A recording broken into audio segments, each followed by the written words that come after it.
It's late, I know, but I'm glad you're here. Tonight, we're sinking into the silken shadow of something beautiful and brutal. The geisha, a word that conjures elegance, restraint, and the floating world of old Japan. But behind the white mask and poised dance lies a history of aching feet, impossible standards, and a smile that was never allowed to slip. This isn't a scandalous expose, and it's not a soft focus glamour reel either. It's a long, slow exhale through the quiet misery behind the image, and the women who carried it with aching grace. If you find comfort in stories like these, feel free to subscribe, but only if it feels right. No pressure. Let me know in the comments, what time is it where you are, and what brought you here tonight. Now dim the lights, and let's drift back in time. She never blinked on stage. That was the first thing the little girl noticed. The geisha gliding like a ghost across the tatami. Mats never blinked. Her face was a perfect porcelain moon, lips like red petals, eyes wide and slow and unreadable. It wasn't until much later, years later, maybe decades, that the girl understood. She couldn't blink, not in the way you and I can, because blinking was a crack in the mask, a moment of humanity, and in the world she'd been trained to enter, humanity was something you learned to suppress in order to perform it. In the West, the word geisha often gets twisted into something it was never meant to be. Seductress, escort, concubine. But in Japan, at least in the beginning, it meant something else entirely. Artist, a geisha, was a woman of taste, wit, skill, and serious cultural power. She could play the shamisen, recite verse, compose a poem on the fly, pour tea like a priestess, and make a drunk politician feel like a philosopher. But none of that came for free. The beauty came at a cost. A very specific, very painful cost. We forget that beauty, especially institutional beauty, isn't soft. It's rigid, and it cuts. The white face paint, lead-based, applied daily. It cracked skin, destroyed pores, and made real expression nearly impossible. The sandals, made for elegance, not comfort. The thick wooden okobo clogs could stand 6 inches high, and Geishan training wore them for hours. One slip on the cobblestone alleys of Kyoto and you could twist an ankle or worse, bleed silently into your Toby socks. You kept dancing, and then there was the neck. The neck was everything. In Japanese aesthetics, the nape of a woman's neck is considered deeply erotic, soft, subtle, unseen. So geisha wore their hair up and painted 3 white streaks down the back, leaving slivers of bare skin like whispers. But that hairstyle, it wasn't simple. It took hours, and the wax they used to shape it was so heavy and flammable that some women slept upright heads resting in wooden contraptions just to preserve it. No turning over, no drooling, no rest, just the poise of a sleeping statue, because that's what was expected, not presence, but presentation. And so from the first step of their training, girls were taught not to become, but to vanish, to disappear into the role so fully that they were no longer themselves. Only a smile, only a song, only an image you couldn't break, and blinking, well, that was a luxury for people who weren't being watched. There's a house at the end of the alley. It looks quiet, modest, even. A paper lantern sways in the dark, soft with age, marked with the name of a family you'll never meet. But behind the door is a theater of control. This is the Okya, the geisha house, and inside it, the world is both smaller and larger than you can imagine. Smaller because every inch matters. The way you walk, the way you bow, how you hold your breath when someone older enters the room. Larger because your whole life lives inside it now. You don't belong to yourself. you belonged to the house. For many young girls, some as young as 6, this was where their new life began. Not with a stage debut or a ribbon ceremony, but with chores. Endless, invisible chores. You polished floors. You folded kimonos until your fingers stung. You rose earlier than the sun to prepare for women you weren't allowed to speak to yet. You were a shikomi, a trainee. And if you weren't good enough, fast enough, quiet enough, you might be sent home in shame. But if you lasted, you earned the right to watch. To sit, silent and still, at the edge of the room while the older geisha performed. You watched how they poured tea, left hand supporting, right hand tipping. How they answered questions with questions. How they laughed, just enough to keep attention, but not enough to lose mystery. Every glance was studied. Every gesture was memorized. This wasn't just etiquette, it was strategy. You were learning how to survive in a world that dressed itself in beauty but ran on power. And then came the night you were chosen. A senior Geisha Onesan, your older sister, would agree to train you. This wasn't casual. It was a bond, a contract, almost a vow.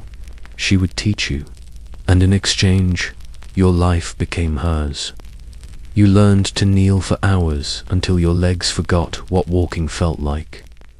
You were fitted into your first komonot, just clothing but armor, layers of silk bound by a belt you couldn't untie on your own. If you needed the bathroom, you waited. If you needed rest, you endured. Even your name changed. You were no longer Yuki or Aiko. You became a new creature. Something elegant, elusive, marketable. Something worth paying for. And still, the public smiled. Tourists took pictures. Men made compliments they thought were clever. The girl with the bleeding feet was a fantasy now. But behind her, back at the Okia, the ledger was clear. The hairdresser had to be paid. The kimono was rented. The food wasn't free. Every lesson, every slipper, every moment of your beauty was a debt. And debt in the floating world is a leash you wear with a bow. So you smiled, you bowed, you danced. And you prayed quietly, internally, because your real thoughts were never welcome. Hear that someday you might earn enough to own your life again. But for now, you belonged to the house, and the house never blinked. There is something eerie about transformation when it happens too slowly to notice. You wake up one morning and your voice is no longer your own, it's higher, softer, more melodic. You catch your reflection in the mirror and flinch, not because you're ugly, but because the girl staring back looks like a character in a play you don't remember auditioning for. Her eyebrows have been shaved and repainted, her teeth filed or blackened, her skin bleached with rice powder until it no longer reflects light, only absorbs it. It didn't happen all at once, but it happened, and now, here you are. A Mako, an apprentice geisha, wrapped in colors you didn't choose, performing a life that feels like a legend. The word Mako means dance child. It's a romantic name, but also a brutal one. Because while your job is to enchant, your body is still growing, and the demands do not wait. The rituals are relentless. Hair is styled once a week, using hot wax and combs so tight they leave welts on the scalp. You sleep on a wooden pillow to preserve it. If you cry, your makeup smudges. If your makeup smudges, you start over. The kimono you wear weighs over 20 pounds, stitched with silks that whisper of wealth and stories you'll never be part of.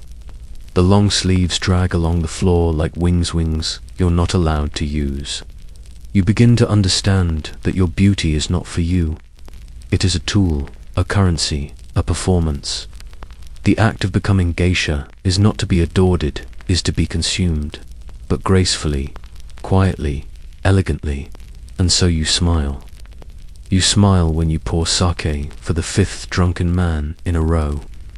You smile when someone calls you exotic, not knowing that you've spent 10 years just trying to be accepted in your own city. You smile when tourists ask for a picture and tell you how lucky you are to live in such a beautiful culture. You don't tell them that your ankles are swollen, that you haven't spoken to your family in weeks, that you don't actually own any of the things you wear, that sometimes you forget your real name. You don't tell them that you're scared of what happens when the music stops. Because this world, the floating world, is exactly that. A world that doesn't touch the ground, that doesn't age, that doesn't allow for anything other than beauty, restraint, and illusion. You begin to vanish by degrees, not dramatically, just ... slowly, like ink diluted in water, like fog over a quiet canal. You are still there, but less than before. And no one says anything, because everyone agrees. You look perfect. There is a peculiar silence that falls in the tea house before a client arrives. Not because of nerves, though, they're always there, gnawing gently at the edges, but because everything must be in its place. The sake warmed just enough to seem effortless. The incense lit, curling like a ghost's breath in the air. And you, the geisha, standing motionless near the doorway, eyes lowered, hands folded, body held in suspension. There's no script for what comes next, only expectation. Your client may be old, he may be important, he may smell of wealth, or alcohol, or worse. He may ask you a question you've heard 100 times before. Is it hard being so beautiful? Do you ever get lonely? How much would it cost to have you all to myself? And you will laugh just once, just enough. You'll pour his drink. You'll listen to his stories, some of them good, some of them tired. You'll remind him that he is clever, respected, admired. That in this small, dimly lit room, he is not old, not broken, not tired. He is charming. He is young again. You become the mirror he wants to see himself in. But mirrors, as we know, do not speak. And so you do not correct him when he touches your sleeve and lingers too long. You do not pull away when he asks if you're available for more private services, because technically he hasn't broken any rules. He's just testing the waters. He's just curious. And you, dear geisha, are just a reflection, calm, elegant, non-reactive. The truth is, not every client is cruel, but every client is allowed to assume, allowed to ask, allowed to hint and leer and wonder, because the geisha must be both fantasy and fortress untouchable and endlessly appealing. It is a dangerous tightrope. Fall too far into charm, and you're no longer respected. Too cold, and you're forgettable. Somewhere between must lie the perfect performance. Intimate, yet controlled. Warm, yet unavailable. Present, yet impossible to know. And all the while, you're watching the clock, calculating the bill, because each moment with this man is currency. Each song, each pour, each breath you take between sips of his stories, that's yen on the ledger. And the faster your debt disappears, the sooner you earn freedom. But freedom, like beauty, is an illusion here. Because even when your debts are gone, who are you, if not this? What does your laugh sound like when no one is listening? What do you wear when you don't need to impress? What name do you go back to if you haven't heard it in years? These questions haunt the space between encounters. They linger in the folds of the kimono, in the shape of the dance, in the way you exhale after the door closes and the silence returns. And still, the next night, you will wait at the door. Still, you will smile, because this is what survival looks like in a world that calls you art. At some point, though, you're never told when you stop pretending. Not because it gets easier, but because you get better. Better at walking through pain without limping. Better at holding a conversation with someone who looks at you like a prized animal. Better at arranging your face so carefully that not even your mother would know if you were about to cry. They call it elegance, grace, professionalism, but it's violence, really. The soft kind. The kind that doesn't leave bruises, only erasure. Because each day you hold that smile, you lose something. Not dramatically, just a little at a time. A favorite food you no longer crave. A song you used to hum but haven't heard in years. A way of sitting, unladylike, that you can't quite remember how to do anymore. Even your laughter changes, becomes lighter, quieter, refined. They say geisha are free, that they choose this life, and in some ways that's true.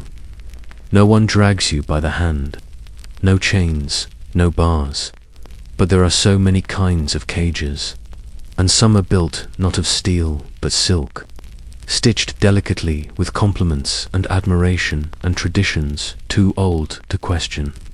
You stay because it's all you know. You stay because you are good at it. You stay because leaving would mean facing a world that doesn't care how well you pour tea, or how gracefully you dance, or how perfectly you fold yourself into a fantasy. And what then? What does a retired geisha become? A teacher, if she's lucky. A wife, if someone respectable sees past the paint. A whisper of something that once was. You think of the older women, those who trained you. Their faces tight with memory, their backs slightly bowed, still beautiful, still composed, but quieter now, their voices carrying the weight of secrets no one bothers to ask about. You wonder if they ever screamed, not in anger, just in release. Somewhere deep in the woods or in an empty room, a sound sharp and unfiltered, a noise that didn't end in a practiced smile. Probably not, because geisha don't scream. Geisha bow, they serve, they dance. And when they leave the room, they do it with such silence, you'd never know they'd been there at all. So you stay. You stay because to leave would be to answer a question you're not ready to ask. Who am I when I am no longer beautiful? And in the meantime, you smile, because everyone agrees, you wear it so well.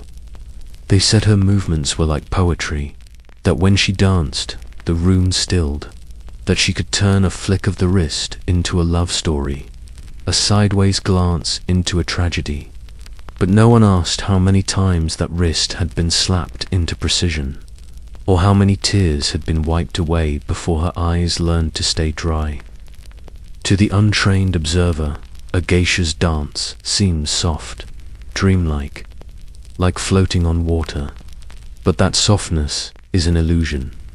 Every step is rehearsed, every sway calculated, and behind it all is a teacher, a relentless one. Her name might be Yoko, or Kimi, or something simpler. She's older, not old, but past the stage of innocence. Her face is carved in concentration, her kimono faded from years of use. She carries a fan like a weapon, and when she speaks, she does not raise her voice. She doesn't need to. Her disapproval is sharper than shouting. This woman taught you how to be still, how to balance with one foot forward and never wobble, how to hide your breath in the music, how to let a story unravel through your fingers without ever speaking a word. It's not dance as the West imagines it. There's no leaping, no spinning. It's slow, intentional, intimate, and in its own quiet way, devastating. Because every performance is a surrender, not just of body, but of self. You become the abandoned lover, the courtesan in the rain, the moon goddess waiting for dawn. You channel stories written by men, meant for men, but told through your skin. And if you do it well, they'll say you were born for this. as if you were never meant to be anything else. But you know better. You remember the blisters, the hunger, the endless nights in the mirror trying to perfect the turn of your neck. The hours spent kneeling, head bowed, while your teacher adjusted your hands over and over until you forgot which ones were yours. You are not free, you are trained. And training is its own kind of violence, elegant, repetitive, eternal. Still, there is a strange peace in it, a rhythm, a discipline that quiets the mind. When you dance, you don't have to think, you don't have to want, you just move. And for a few precious minutes, you are not a girl with debts and duties and doubts. You are art, and art, at least, is allowed to exist without explanation.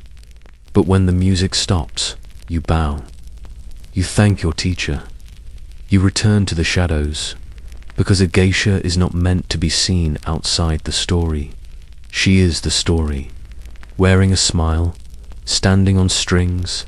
Most clothing is worn. A kimono wears you. It begins with the underlayers, thin, rough cotton to absorb sweat, to separate your skin from the silk. Then come the inner ties, tight, unforgiving, pulled not for comfort but control. They bind your waist, your chest, your breath, and then the fabric, layer upon layer, each with a name, each with a rule.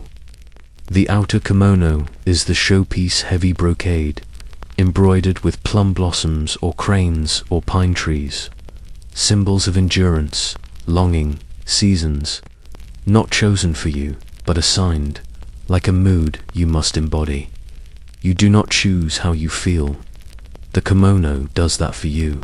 And then, the obi. It's the wide belt, the crown jewel, the final knot. It takes a second person to tie, usually an older woman with quiet hands and a memory for measurement. The obi does not stretch. It is stiff, almost sculptural. It presses your spine into place. It shortens your stride.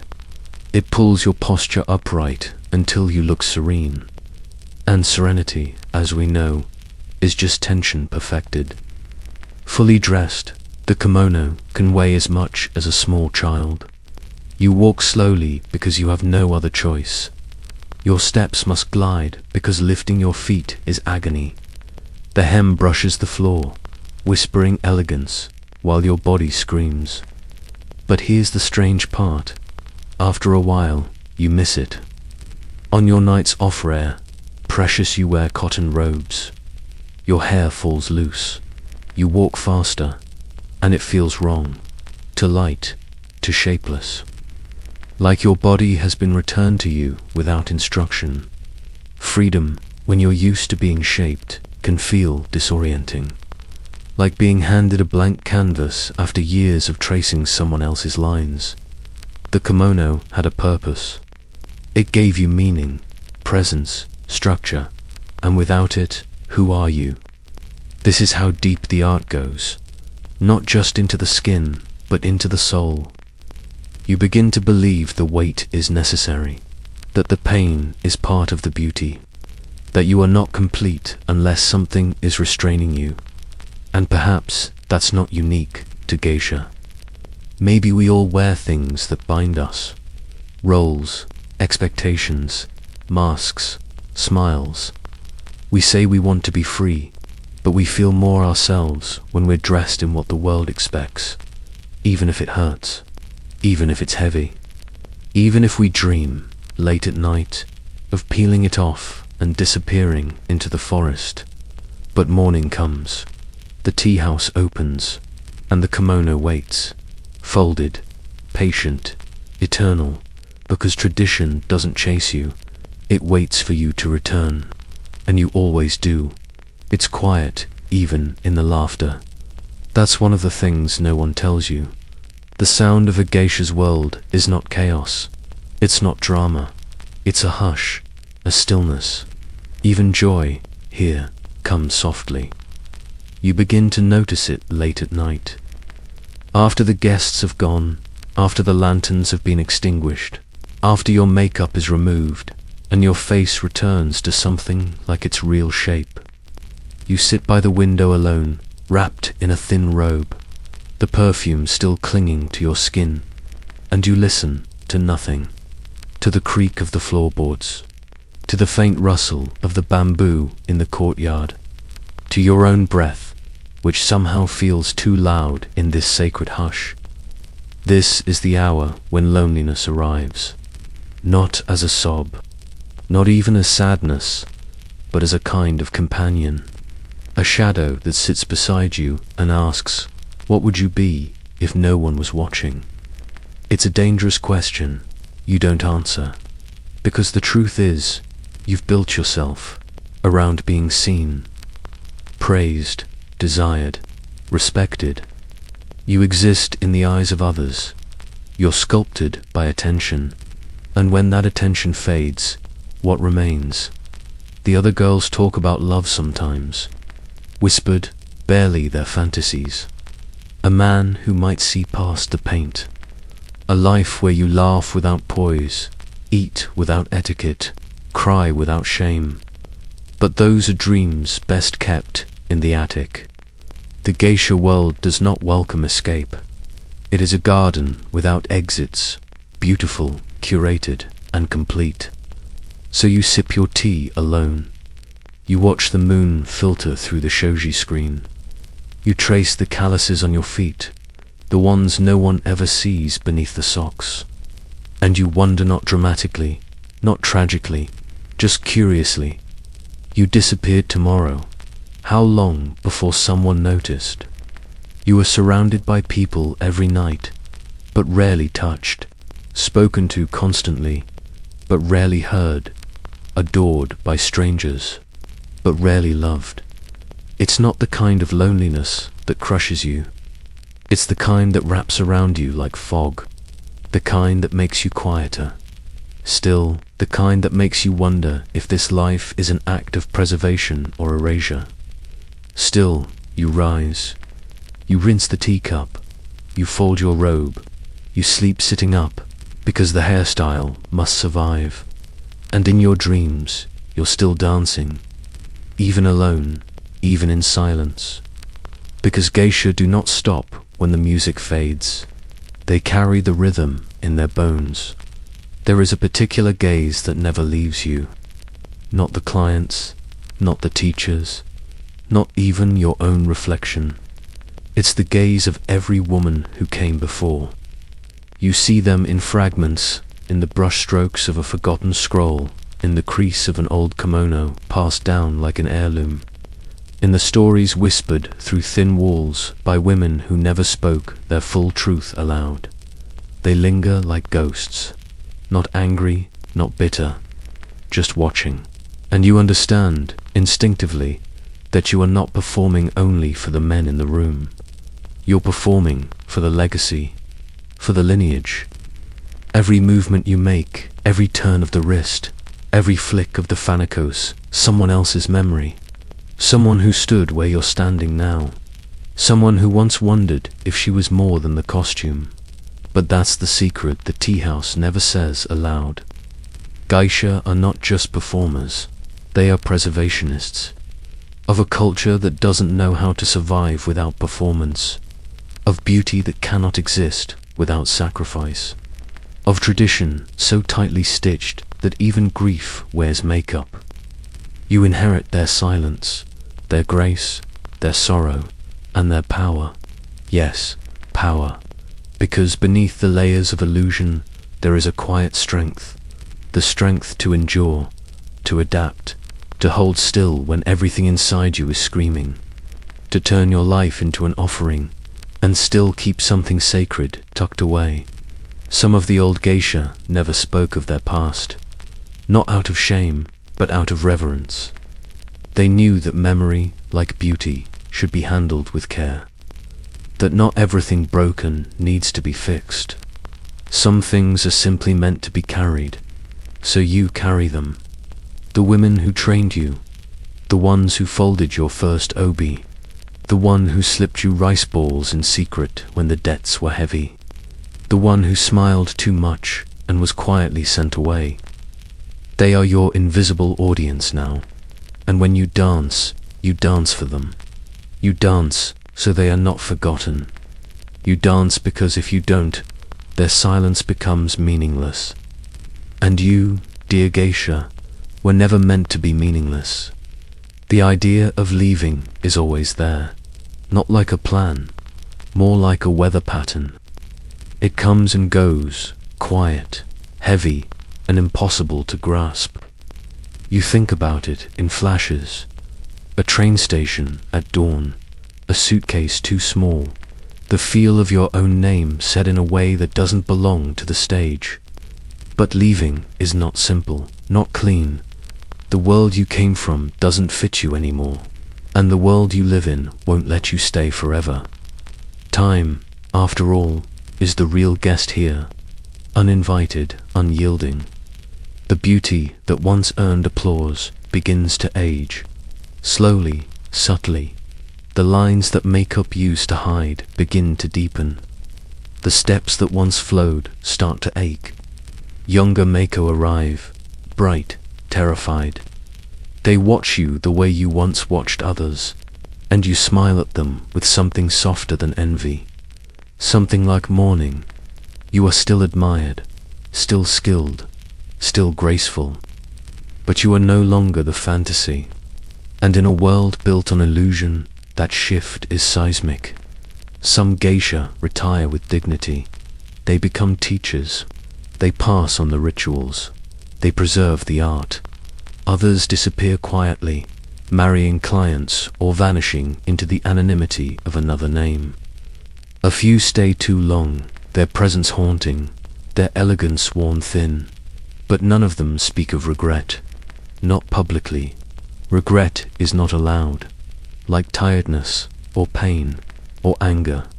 Still, you wonder, not in shame, not in self-pity, just in silence. You wonder what you might have been if your life had belonged only to you. A poet, a mother, a waitress in a dusty seaside town. Someone whose smile was real, someone whose shoes didn't bleed. Someone who wasn't trained to be graceful in sorrow. But the tea house doesn't leave room for what-ifs. There is no final curtain, no applause at the end, just the quiet closing of a door, the fading of a name from the client lists, the slow removal of your picture from the wall. And then, one night, the lantern doesn't light for you. No one asks where you've gone, and that somehow feels right, because this life was never meant to be kept, only borrowed, so you slip away, not in disgrace, not in triumph, just as you came in silence, and the dance, like the story, continues without you. Because geisha do not retire, they dissolve. It was never effortless, even when it looked like floating, even when the room went still. Even when every eye followed her, transfixed, as though she were made of moonlight and ink. Effortlessness is a trick, a lie wrapped in silk, and few people have lied more beautifully than the geisha. We talk about grace as if it's natural, as if some women are born with it, the perfect poise, the lifted chin, the walk that doesn't rustle fabric. But grace, true grace, isn't natural. It's constructed, taught, enforced. You learn not to stumble because someone yelled when you did. You learn not to speak out of turn because silence earned you food. You learn to smile because it protects you, and eventually that smile becomes second nature. Your armor, your weapon, your secret apology to a world that has never asked how you feel, only how well you perform. Grace is what's left when all other choices are taken away. But there's power in that too.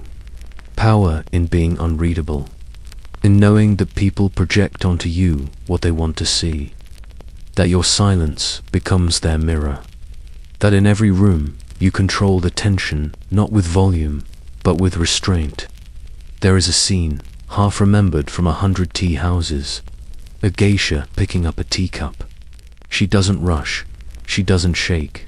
Her fingers curve around the porcelain like a story being told without words. The gesture is tiny, but in it is a lifetime of training. Every movement must be justified. Every pause, deliberate. To move carelessly is to betray the illusion, to shatter the spell. And so you walk like a breeze, turn like a poem, exist like a painting that no one is allowed to touch. But effortlessness, no, that's the cruelest myth. It took years to make her look that easy. Behind every fluid motion is a body that aches. Behind every smile is 1,000 untold thoughts. Behind every perfect performance is the raw, unspoken truth. She is not here because it is easy. She is here because she refused to break. And that refusal, the quiet, impossible dignity of it, is the most graceful thing of all. There's a certain way to bow. Not too deep, not too shallow. The angle of your neck must suggest humility without submission. You keep your eyes downcast but not dead. Your hands fold one over the other, fingertips aligned like the ends of a forgotten prayer. It sounds simple, but it isn't. Because in that bow lives everything you've been taught about your worth. As a Mako, you learn the rules before you understand them. You're corrected before you understand why. Back straighter, hands quieter, smile with less teeth. Speak as if your words are velvet. You don't question these lessons, you absorb them. Because questioning is not elegant. By the time you do understand, it's too late. The teachings have shaped you. Not like a sculpture, more like water wearing down a stone. Slowly, persistently, until the edges disappear. You find that your voice never rises, even when you're angry, even when you're alone. You wait for others to speak first. You apologize for existing too loudly. And here's the thing, you carry that with you, even outside the tea house, even when the kimono is folded away, even when you're in a market, or on a train, or in a quiet room by yourself. You still move like you're being watched. You still pause before laughter. You still feel a sharp twinge of guilt when you take up space. Because grace, once ingrained, doesn't leave. It lingers in your bones, in your silence, in the way you never sit quite like other women, in the way your hands seem always aware of themselves, in the way you expect to be interrupted and no one sees it. They see a calm woman, a polite woman, someone who has it all together. They never ask what it cost, but you remember. You remember the nights of practicing bowing until your thighs ached, the hours in front of the mirror, perfecting a smile that never reached your eyes, the terror of mispronouncing a word in front of a client, the tight grip of your teacher's correction, not cruel, not gentle, just necessary. And you know now, elegance was never just beauty, it was survival. And you survived by becoming something softer than the world could break. That, too, was a kind of art. A performance so seamless, it became a life. There's a mirror in the dressing room, tall, old, its frame lacquered, black and chipped at the corners. Every geisha has stood in front of it, every apprentice, every performer, every woman whose body was ever turned into a stage. And the mirror remembers. It remembers the tears wiped away too fast, the bruises hidden under powder, the quick repairs made when no one was watching, the silent rehearsals of a smile that had to last 3 hours. You stand before it now, your makeup half applied, and for a moment you forget who you are. The reflection doesn't lie, it just doesn't help. You see the red round your eyes, the powder clinging too tightly to your cheekbones, the way your lips are shaped not for speech, but suggestion. You look beautiful, you look perfect, you look nothing like yourself, and that's the point. You weren't raised to be seen, you were raised to be looked at. And the difference, though subtle, splits the world in two. Being seen means being known, recognized, witnessed in your fullness, your contradiction, your rawness. Being looked at means being simplified, made consumable, arranged. The mirror offers no answers, only confirmation. You are art now, and art doesn't get to complain. But sometimes, when the room is quiet, when the other girls have gone, when the kimono is folded neatly across the bench, you lean close to the mirror, not to admire, to ask, is this still me? The mirror doesn't reply, but something in its silence feels familiar, like an old friend who knew you before you were rewritten, because you were, weren't you? Rewritten, each lesson was a redaction, each bow a footnote, each smile a line erased and drawn again, neater. And somewhere under it, all beneath the elegance, beneath the lacquer and lace and borrowed names, there is still a girl. You remember her. She laughed too loud. She ran barefoot. She fell down sometimes and didn't care who saw. She didn't wear masks. She didn't need to. And maybe, just maybe, she's still in there, beneath the powder, beneath the grace, watching through your eyes as you dance, waiting. The mirror doesn't answer, but it does reflect, and sometimes that's enough. You can tell a geisha by how she listens. It's an art, truly, one you don't think about until you've watched it long enough to realize its performance, just like the rest, but quieter, softer, more dangerous. When a client speaks, the geisha does not interrupt. She does not react too quickly. Her eyes stay on him, not in adoration, but in attention. Her mouth rests gently, lips parted just enough to seem interested. When she replies, her words arrive like brushstrokes, graceful, light, suggestive of meaning without ever revealing too much. She is not there to talk. She is there to absorb, to make him feel as though he has said something profound, to offer the illusion of intimacy without ever opening the door. And it's easy to think this is submission, that she is being small. But that's the mistake most men make, because in silence she gains the upper hand. The louder he speaks, the more she learns, and the less she says, the more powerful her presence becomes. This is not quietness from shyness. It is a cultivated silence, a studied stillness, the kind that unnerves, gently, the kind that draws out confessions, the kind that bends a conversation into shape like a fan unfolding slow, beautiful, controlled, and once you master it, it never leaves you. You begin to carry silence like a second language. In arguments, you pause instead of react. At dinner tables, you observe more than you contribute. In your friendships, you become the one people talk to, not because they want advice, but because you make them feel heard. You do not ask for space. You take up less. And in return, people call you wise, poised, mysterious.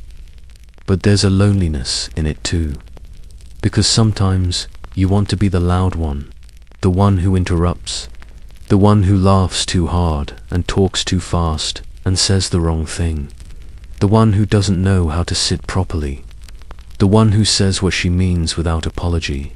But you don't, because you were trained, and training, once learned, becomes instinct. So you listen and nod and keep your answers short. And though they praise you for your grace, for your composure, for your elegant restraint, you begin to wonder if anyone remembers how your voice actually sounds, when it isn't folded in silk, when it isn't echoing back what others want to hear, when it is yours, unadorned, unapologetic, free. At some point, you learn to use the smile as a blade, not because you want to hurt anyone, but because smiling is the only form of rebellion that's allowed. It's a strange kind of power to weaponize what was once your leash. You smile when they belittle you, and they call you charming. You smile when they misunderstand you, and they assume you're mysterious. You smile when they ask the same tired questions, again and again. Do you actually enjoy this? Are you allowed to date? Is it true what they say about you? And behind your teeth, something sharp waits, because the world thinks your beauty is passive, that you are passive, that geisha, like all graceful women, exist only to be watched, never to watch back. But they forget, or perhaps they never knew. You see everything. You see who drinks too quickly, who lies when they laugh, who is lonely and trying too hard not to show it. You see the insecurity beneath the flirtation, the shame behind the arrogance. You see the men who want to be saved, and the ones who want to own you, and you give them all the same thing, a smile. Because the truth is, that smile has kept you alive. It has paid your debts. It has protected your pride. It has turned you into a legend, even as your feet bled beneath the table. It is not a weakness. It is a language, one you've sharpened with use. And when you finally leave, whenever that day comes, you'll take it with you, not because you have to, but because it's yours, earned, refined, absolute. The geisha's smile is not submission, it is strategy, a story told in silence, a warning written in beauty, a final word no one dares interrupt. And if they think it's sweet, let them. They never noticed the edge. It starts with a hairpin, tiny, ornate, easily overlooked, carved from tortoiseshell or mother-of pearl, shaped like a flower or a crane or a subtle crescent moon. But for the Makeover apprentice, geisha is everything. It is her status, her station, her sentence. Each pin has a meaning, the number, the placement, the season. A girl in cherry blossom pins is just beginning. The one with maple leaves has been here longer. The girl with only one, tucked in neatly, might be nearing her debut as a full geisha, or her quiet departure. But nobody asks. Instead, they point. Tourists raise their phones. Locals walk faster. And the girls, the maker, keep moving. Always walking. Always smiling. You see them in Kyoto, late afternoon, early evening. Small groups of them, gliding along cobbled lanes in full makeup, full regalia, hair lacquered into impossible configurations. They look delicate, they look mythical, but they are not myths. They are children, not all, but enough to make you pause.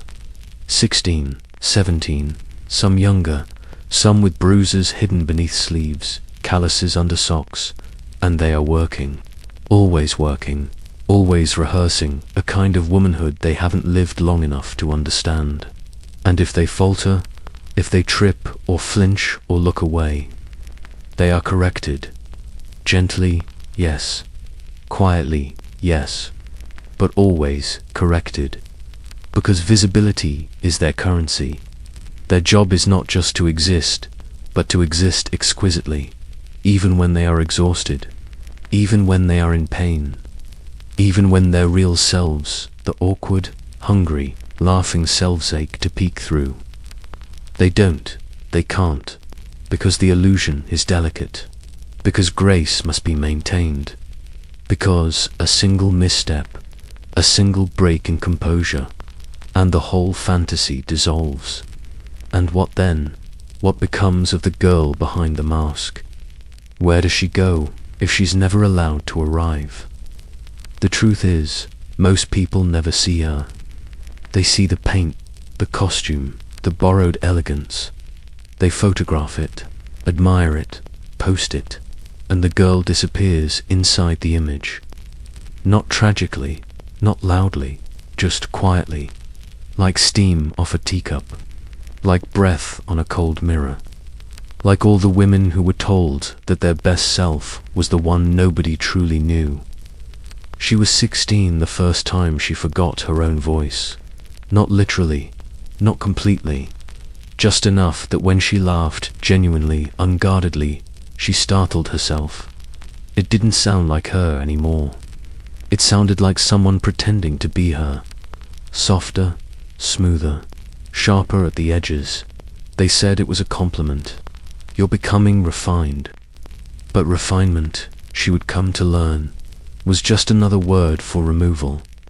One small death at a time. First, the accent. Local dialects were discouraged. Too informal, too provincial.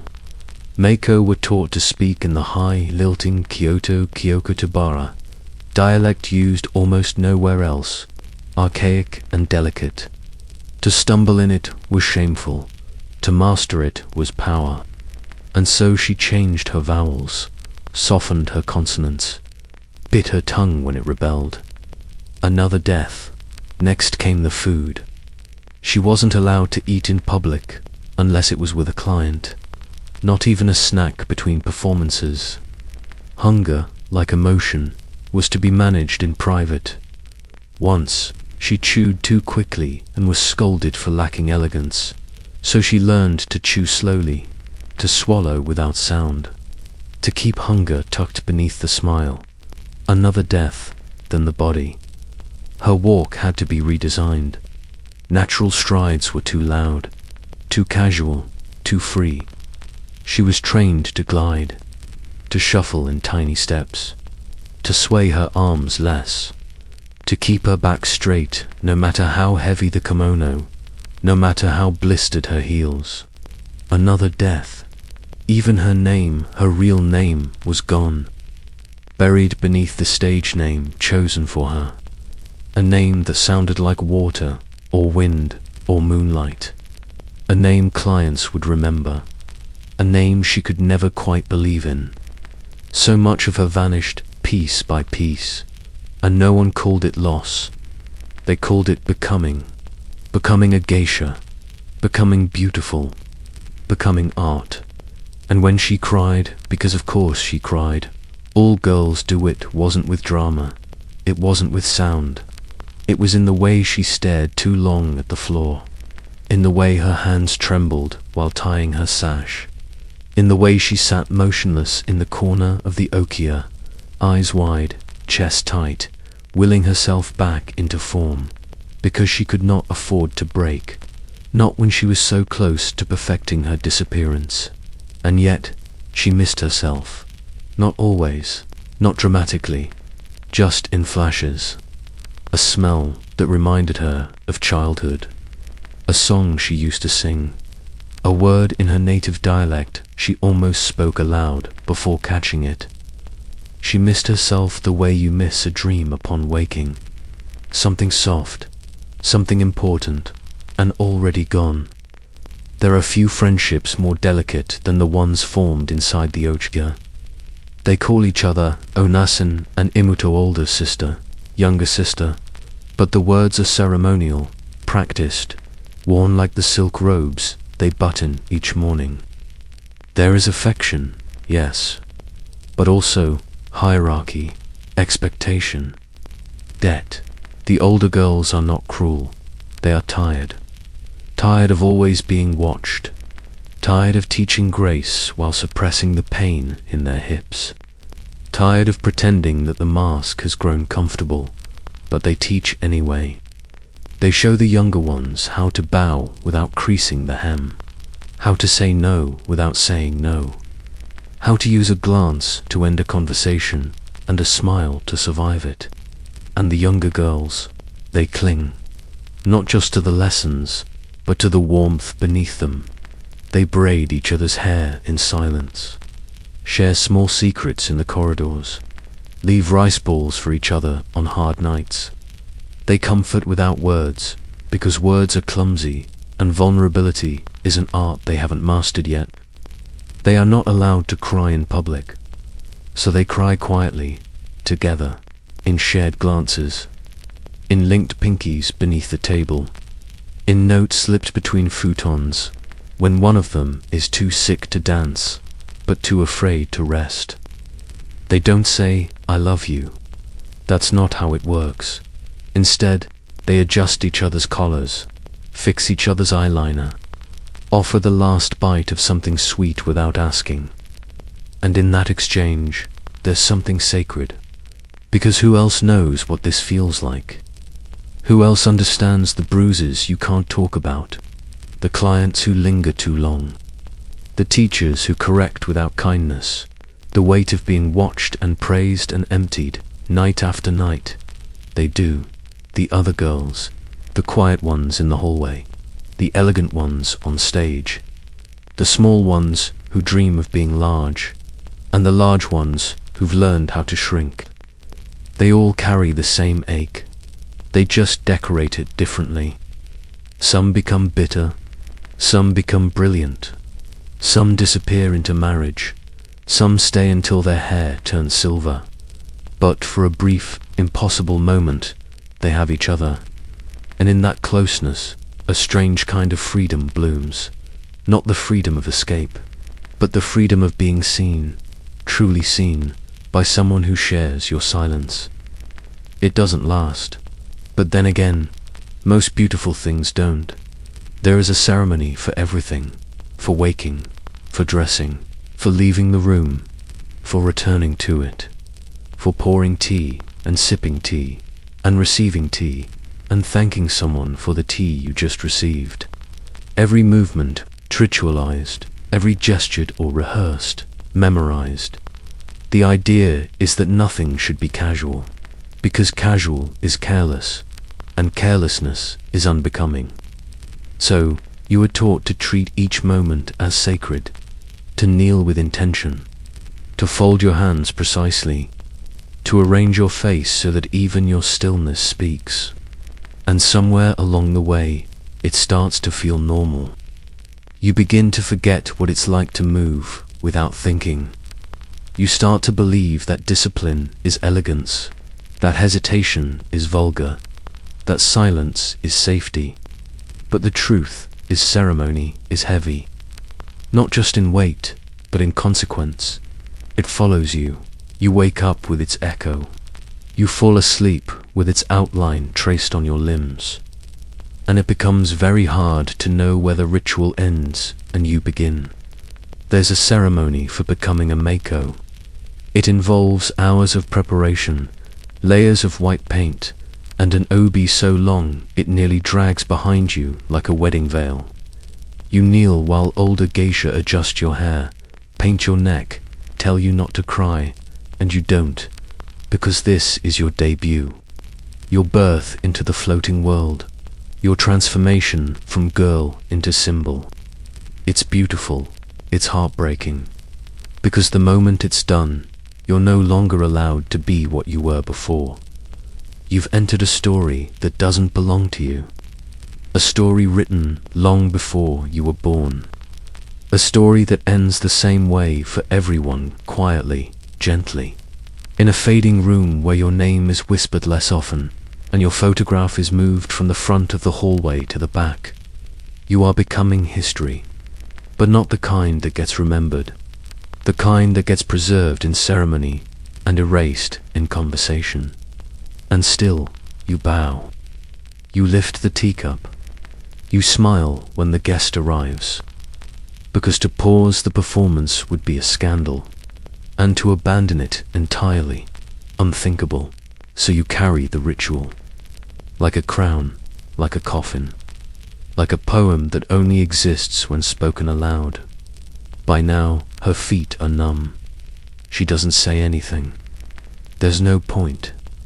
It's been hours in the Okabothos high, clattering wooden sandals, designed not for walking, but for slowing, for forcing grace, for ensuring she moves like someone who no longer touches the earth. She can't feel her toes. But the makeup is still perfect. The hair still holds. The kimono still folds just right over the obi.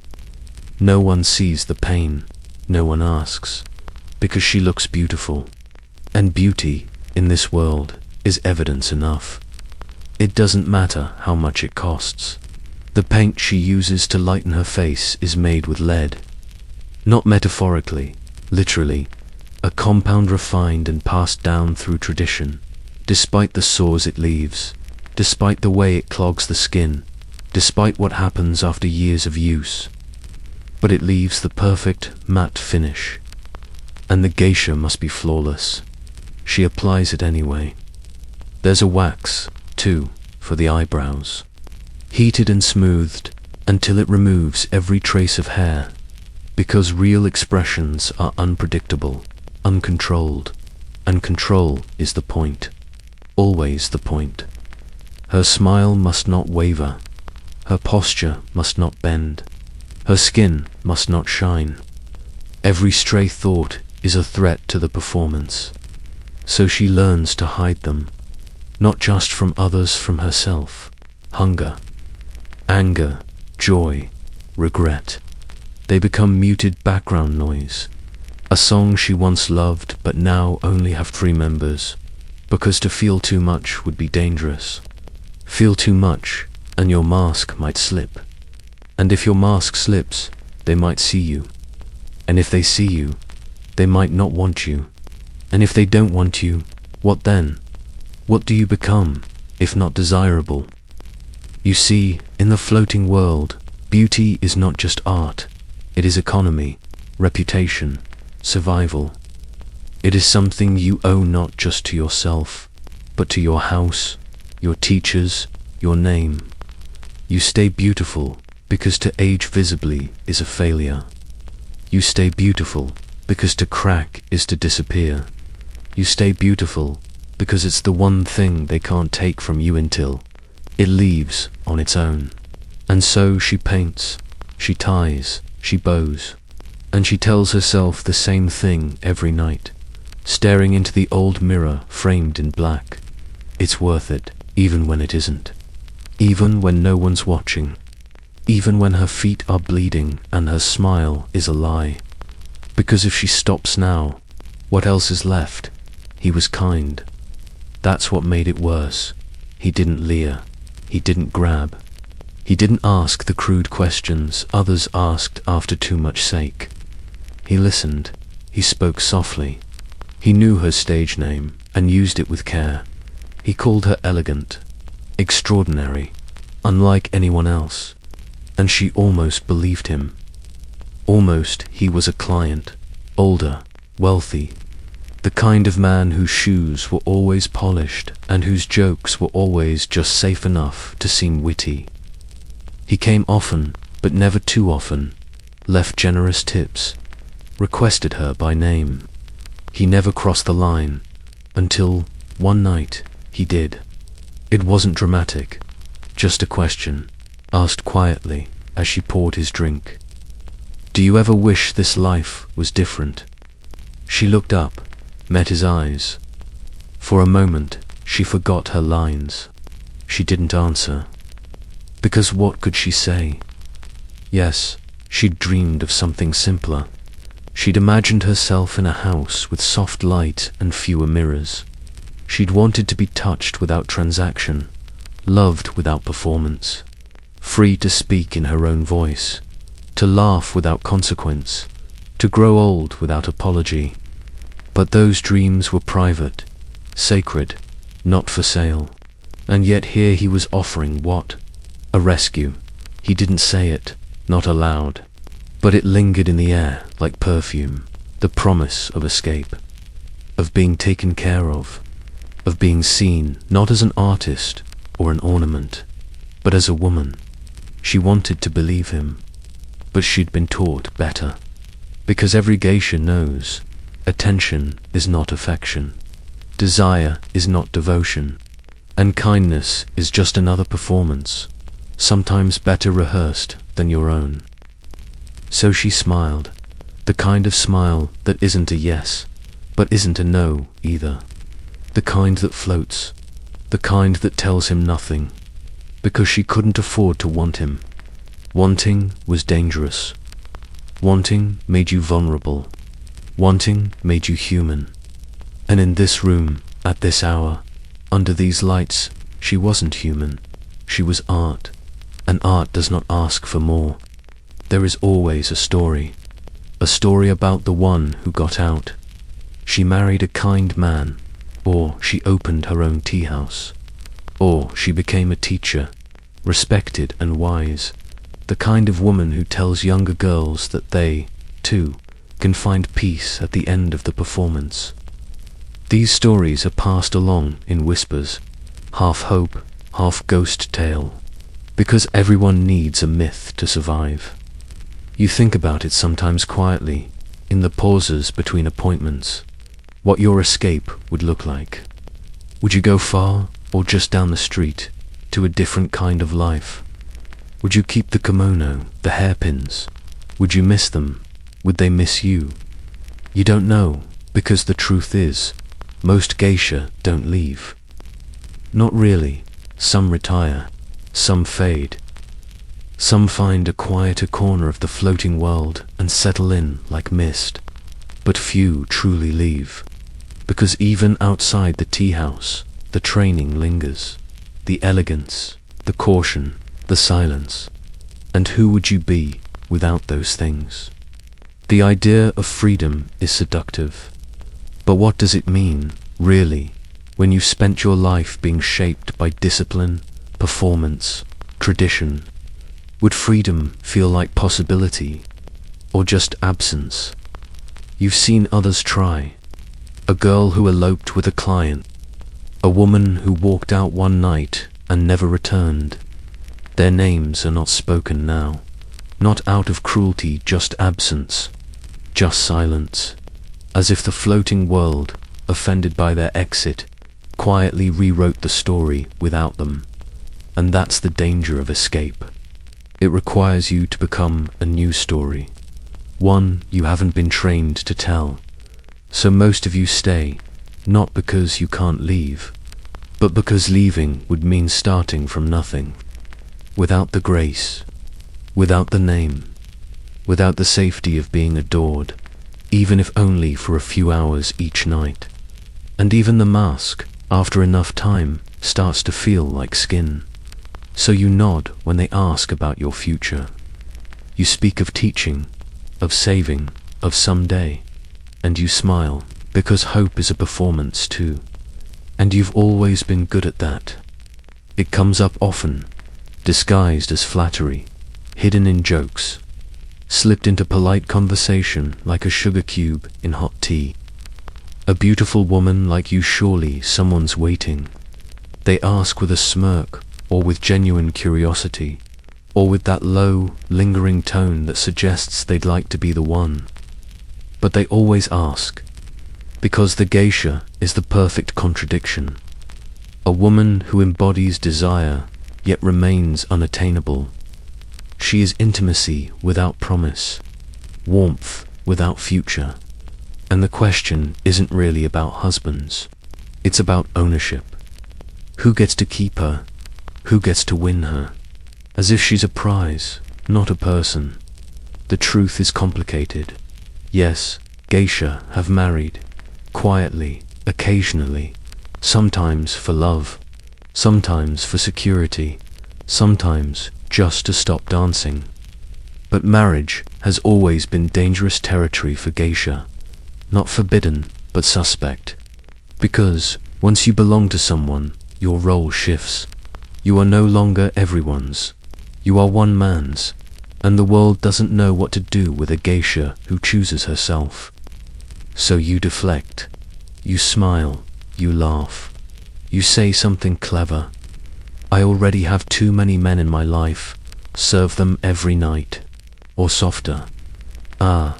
But who could love someone who never stops working? They laugh. You pour another drink, but privately, you wonder, what would a marriage even look like for someone like you? Would he understand the silences, the rituals, the need for space, for stillness, for control? Could he accept the fact that you are not simple?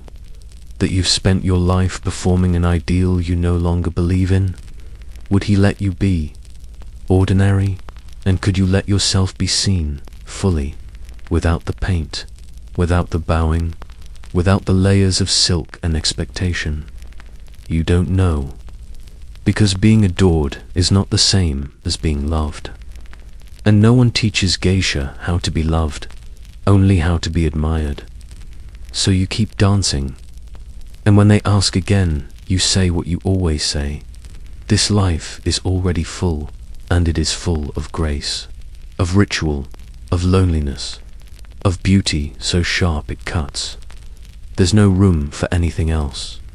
At least, not tonight. It happens sometimes, suddenly, a moment when everything becomes too sharp. The music wants a background hum feels invasive. The laughter around the room stabs like broken glass. The heat of the kimono suffocates. The paint on your skin tightens like a mask made of chalk. You can't breathe, not properly, and you smile anyway, because it would be worse not to. This is the hidden fatigue no one talks about. Not just physical, not even emotional, something deeper. The exhaustion of being perceived, of being elegant on command, of being desirable in rooms where you don't get to feel anything yourself. You sit at the edge of a party you're not truly part of. You nod at stories you're not listening to. You pretend to laugh at jokes you heard last week from a different mouth, poured into the same cup, under the same lanterns. And slowly, you begin to wonder, when did you last feel something real? Not choreographed, not cultivated, just yours. You used to love music, before it became a cue.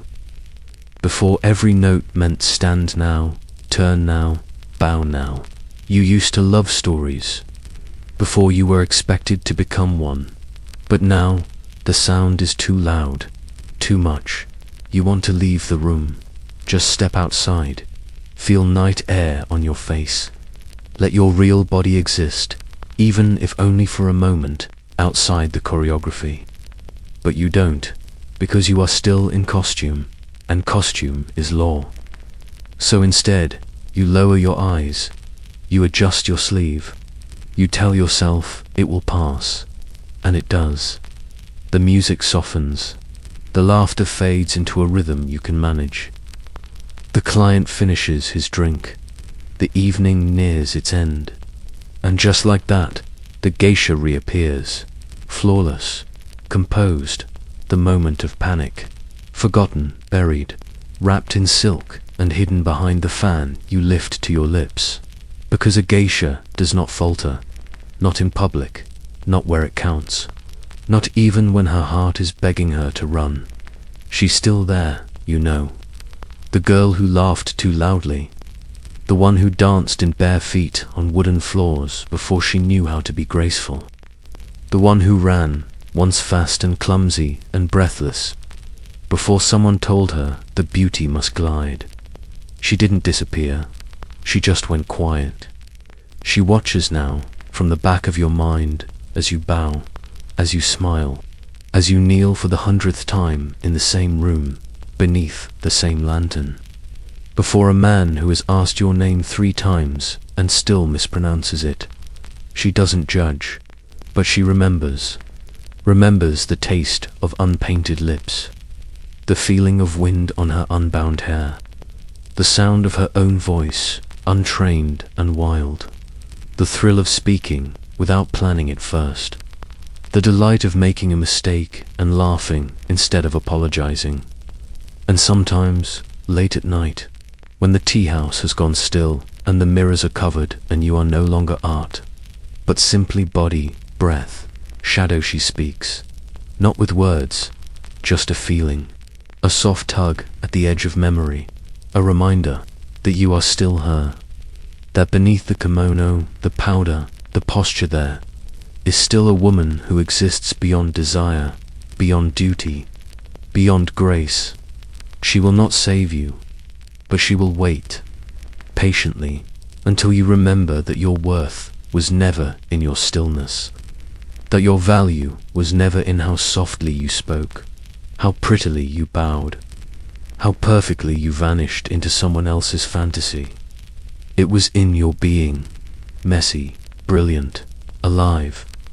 And though the world might only reward the version of you that performs, she is still there. the woman behind the curtain, waiting to be seen. It wasn't built to last. Not the makeup, not the silk, not the rituals, and certainly not the illusion that the floating world could remain untouched while the rest of the country burned. The first cracks came quietly. Western boots clicking down Kyoto's alleys, men with moustaches and foreign money asking for pictures instead of performances.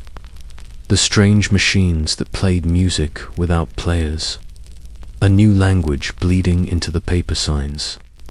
Modernization, they called it. Progress. But what is progress? To a woman whose power is rooted in tradition. To a geisha, progress looks like erasure. Suddenly, the things that made her exquisite were seen as old-fashioned, outdated, decorative. She became a curiosity, not a symbol, a photo op, not a presence.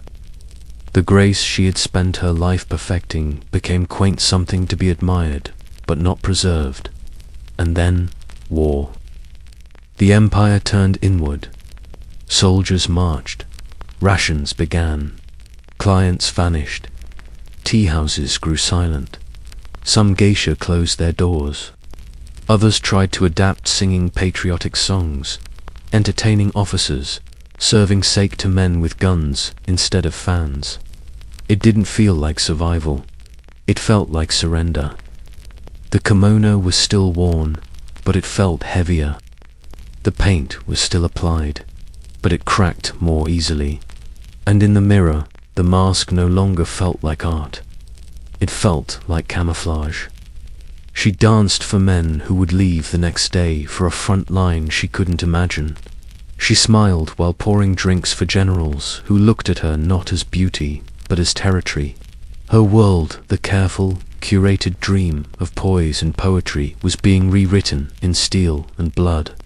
And yet, she stayed. Because what else could she do? The floating world had no army. Only women with painted faces and bleeding feet. Only songs. Only silence. Only the memory of something too delicate to defend itself. She would never say she was brave. But each time she stepped onto the tatami, each time she bowed, each time she offered grace to a world that no longer saw its value, that was its own kind of resistance. Because even in a world collapsing, she held her posture. She stayed soft, even when softness was mocked. She remained, however, quietly herself. And sometimes, that's all there is to hold on to. The war ended, eventually. They all do. But when it did, it wasn't with celebration, not for her. Not for the geisha who had survived by remaining invisible, adaptable, graceful under pressure so immense it cracked nations. The applause stopped long before the silence arrived. Clients returned, some of them. Not the same ones, older, tired, disillusioned. They came with different expectations. Less poetry, more novelty.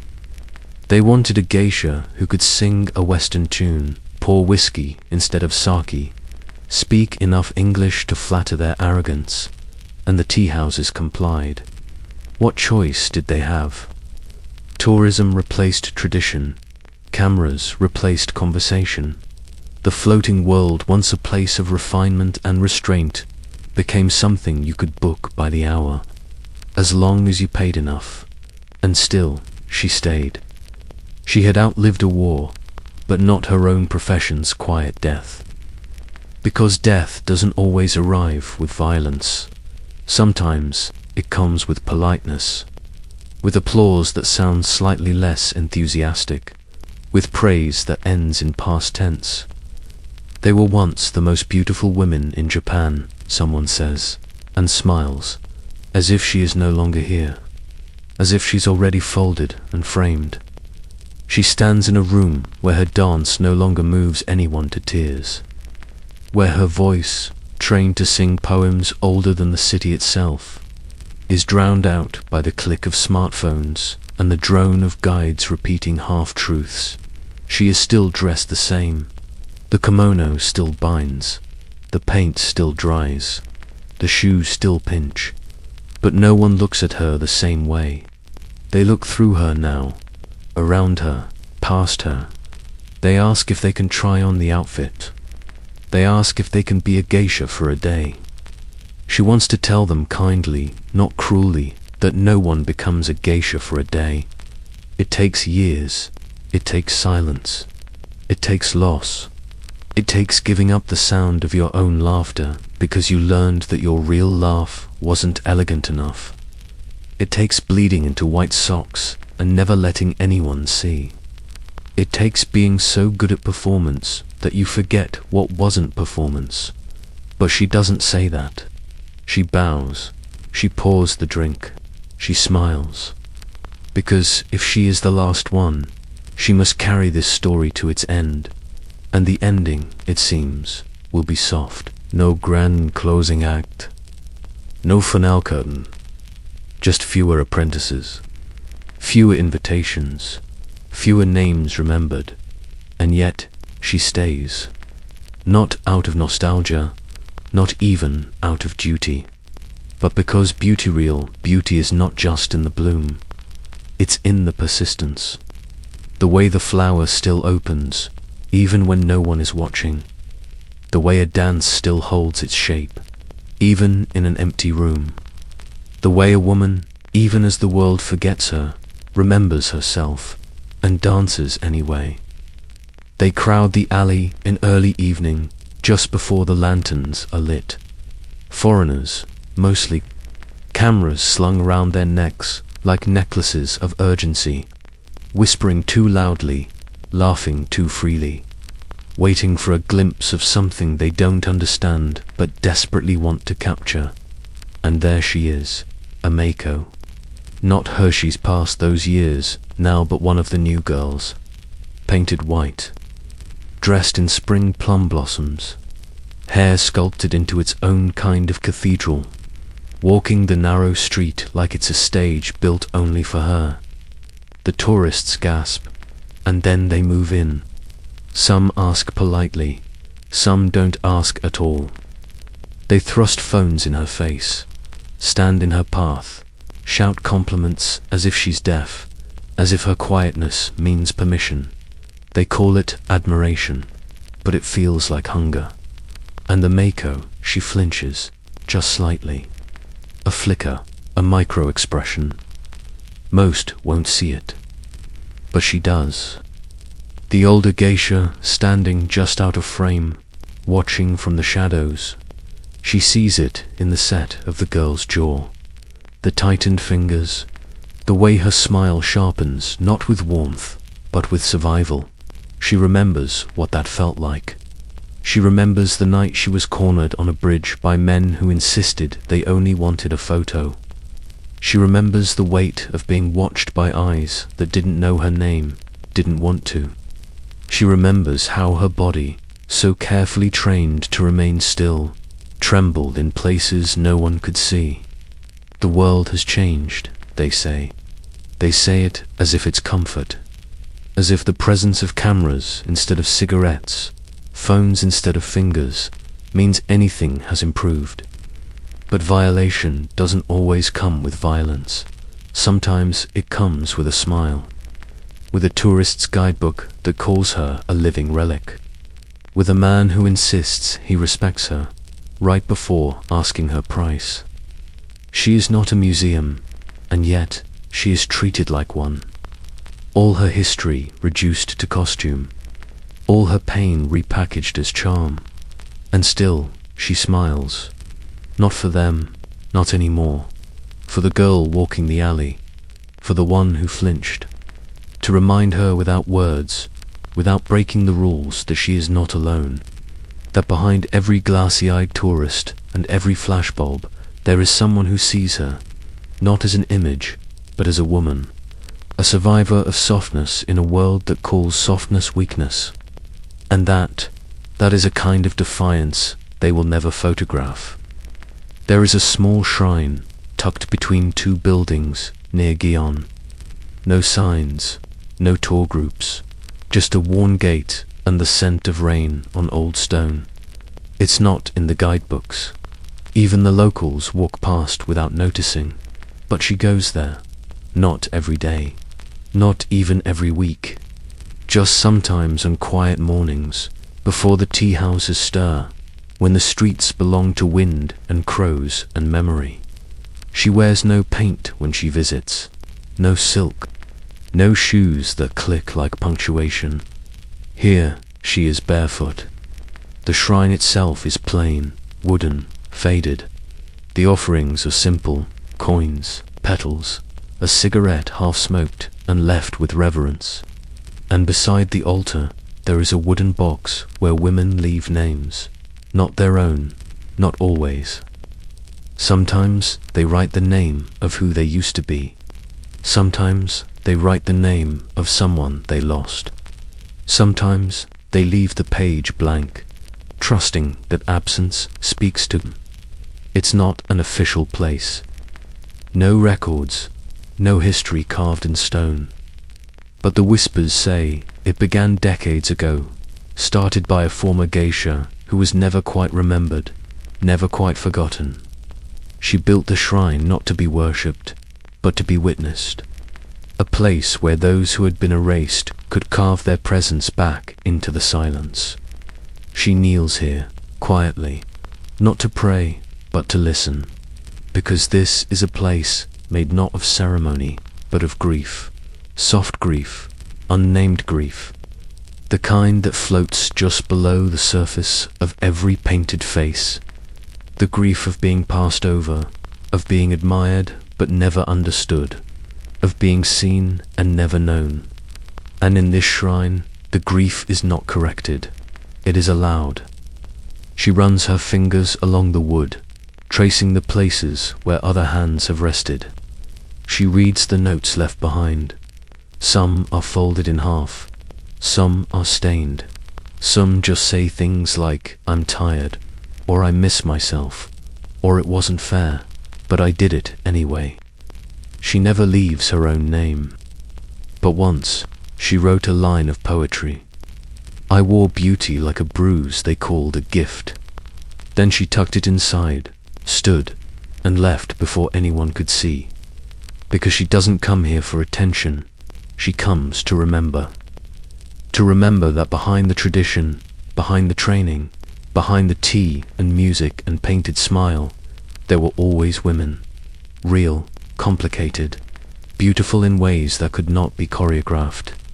And though the floating world is sinking slowly, elegantly it still leaves ripples.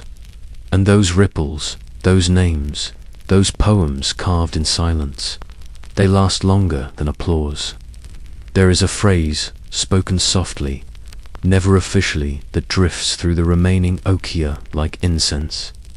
We are the last flowers, not with sorrow, not even with pride, just acceptance. The numbers tell the story plainly. In the early 1900s, there were tens of thousands of geisha across Japan. Now, a few hundred, perhaps fewer who still walk the path in full. And those who do it not for fame, not even for survival anymore, but for something quieter, something sacred. They are not delusional. They know what the world thinks, that they are remnants, symbols, living museum pieces. They've seen the articles, the documentaries, the travel blogs that treat them as folklore, not flesh. They've heard the jokes. They've watched the world try to commodify their existence and fail to comprehend it. But they stay. Because the geisha was never about permanence. She was about presence. About being fully there in that moment, in that movement, in that sip of tea or shift of wrist or lingering look. She was an experience, not a possession. And experiences, by nature, fade. That's part of the beauty. She knows this now. The woman who spent decades in the floating world. She knows she will not be replaced. That no young girls line up anymore to scrub floors for a chance to become art. That the world wants faster things, louder things, cheaper beauty, less consequence. But when she steps into the tatami room, when she kneels with hands that still remember the shape of grace, when the shamisen hums and the air stills, time holds its breath, just for a moment, and in that moment she is not outdated, she is eternal, not because she resists change, but because she understands that everything beautiful is temporary. The cherry blossoms, the falling leaves, the flicker of candlelight on silk. She was never meant to last. She was meant to be unforgettable. And so she continues, long after the world has turned its gaze elsewhere. She paints her face, she ties her sash, she tells the old stories with a voice that knows their weight, not because anyone asked her to, but because someone must. Because even as the floating world sinks, she will walk through it with her spine straight and her smile unbroken. And when it finally disappears, it will not vanish in shame. It will vanish in grace. There's a closet deep in the okia that no one touches without permission. It smells faintly of camphor and thyme. The air inside is still, as if even the dust has agreed not to stir. And along the shelves, stacked with reverence, are the kimonos, not costumes, not props, histories. Each fold holds a memory, each thread a whisper. They're wrapped in paper, carefully, with the name of the geisha who wore them last, written in quiet brushstrokes. Some of those names no longer belong to anyone alive. Some never did, not truly. Stage names, personas, versions of women who had to become something else in order to survive. You don't choose a kimono, it chooses you, not with mysticism, but with weight. The weight of lineage, of precedent, of the woman who wore it before you, and the woman before her, and the girl who dreamed herself into that silk, only to one day outgrow it. The colors mean something, always. Red for youth, deep indigo for quiet strength, gold embroidery for prestige, but only if you've earned it. A pattern of cranes for longevity, plum blossoms for winter, blooming resilience in stillness. When you put one on, it doesn't just wrap around your body. It wraps around your voice, your movements, your memory. You stand differently. You think differently. Because you know someone else once stood here, breathing beneath this same fabric, hiding the same heartbreak behind the same smile. Sometimes, a sleeve still carries her perfume, or the scent of tears pressed quickly into the silk so they wouldn't fall on the tatami. And it's in those moments, alone in the dressing room, fingers tracing stitches that once held someone else together, that you realize the kimono remembers what you're trying to forget. The nights you wanted to run, the days you almost did, the mornings you woke up wishing for something gentler, something more honest than performance, but painted your face anyway, because this was the life you chose, or the life that chose you. It doesn't judge, it doesn't protect, it simply remains. A fabric older than your regrets, stronger than your silence. You walk into the room and bow, and the kimono flows behind you like the shadow of every woman who learned how to move through sorrow without letting it stain the floor. There's a lesson that isn't spoken, only shown. A geisha must learn how to enter a room without announcing it, and leave it without being missed. Not because she isn't valuable, but because her value is in the memory, not the moment.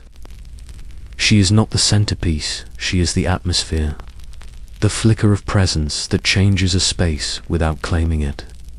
It sounds simple, but it's the hardest thing to learn. To become unforgettable while remaining unseen. To speak in ways that make others feel brilliant, while saying almost nothing of yourself. To laugh on cue, but never too loudly. To touch someone's life just enough that they feel special without ever knowing your real name. This is the art of disappearing well. It begins with the voice. Mako are trained to speak in high, melodic tones, not their natural voices, but a version more delicate, more refined. It takes effort, hours of repetition. You learn to soften your consonants, smile through your syllables. Then comes posture, the way you walk, the way you sit, how you place your hands in your lap. There is choreography in every stillness. You are always performing even when you are silent. And finally, the eyes. They must be expressive, but unreadable, warm, but not familiar. You're taught to look, not to see, to seem engaged while keeping your true thoughts folded away, like a secret poem no one is allowed to read. It's exhausting, but mastery is subtle. When you've done it long enough, you stop noticing how much of yourself you've put away. The mask no longer feels like a disguise, it feels like home. You don't miss being known because you're surrounded by people who adore the version of you you've offered. And who are you to take that away from them? So you keep the real parts locked up, the clumsy parts, the curious parts, the angry parts, the ones that don't fit the room. You save them for the walk home, for the minute between removing the wig and washing off the paint, for the breath before sleep, when no one is watching. That's the place you live now. In the space between performance and person, a breath held, a page never written, a presence that leaves no trace, but is never truly gone. You've become excellent at fading, but some nights, some quiet nights, you wonder what it would be like to arrive, not as Geisha, not as image, just as yourself, and have someone stay, even after the music ends. You wouldn't know it at first glance. The rebellion is too small, too soft. It doesn't shout. It doesn't crack walls or overturn tables. It hides in the seams, but it's there. A geisha, for all her silence, for all her poise, is not powerless.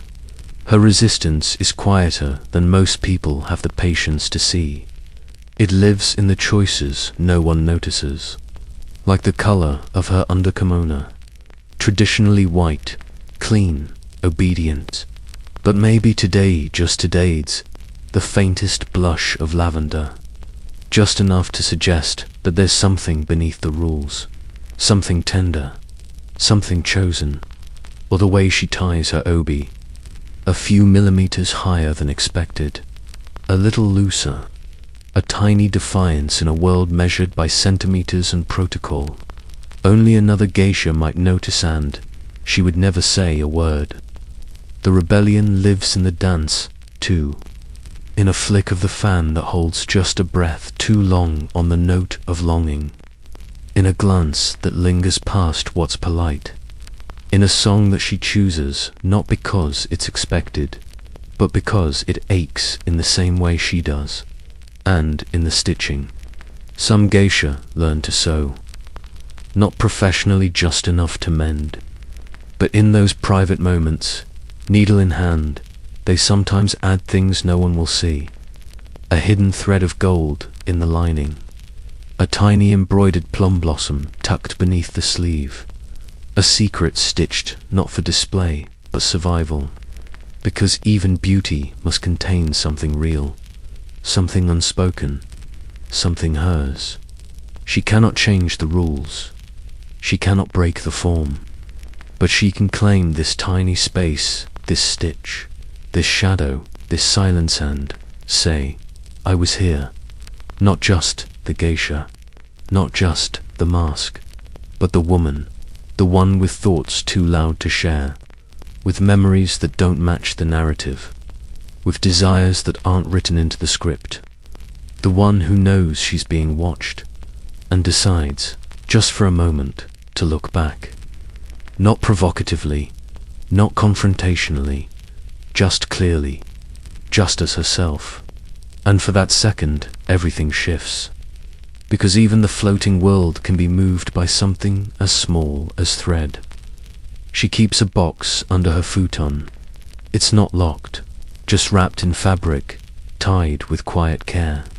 A box of things that don't fit anywhere else, that don't belong in the dressing room or the tea house or the carefully curated conversations she holds like porcelain.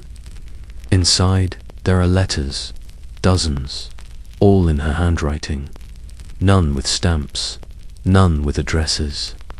Most begin the same way: dear mother, dear me, dear no one in particular.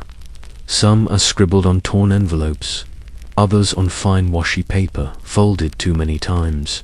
They're not diaries. Diaries require chronology, reflection, neatness.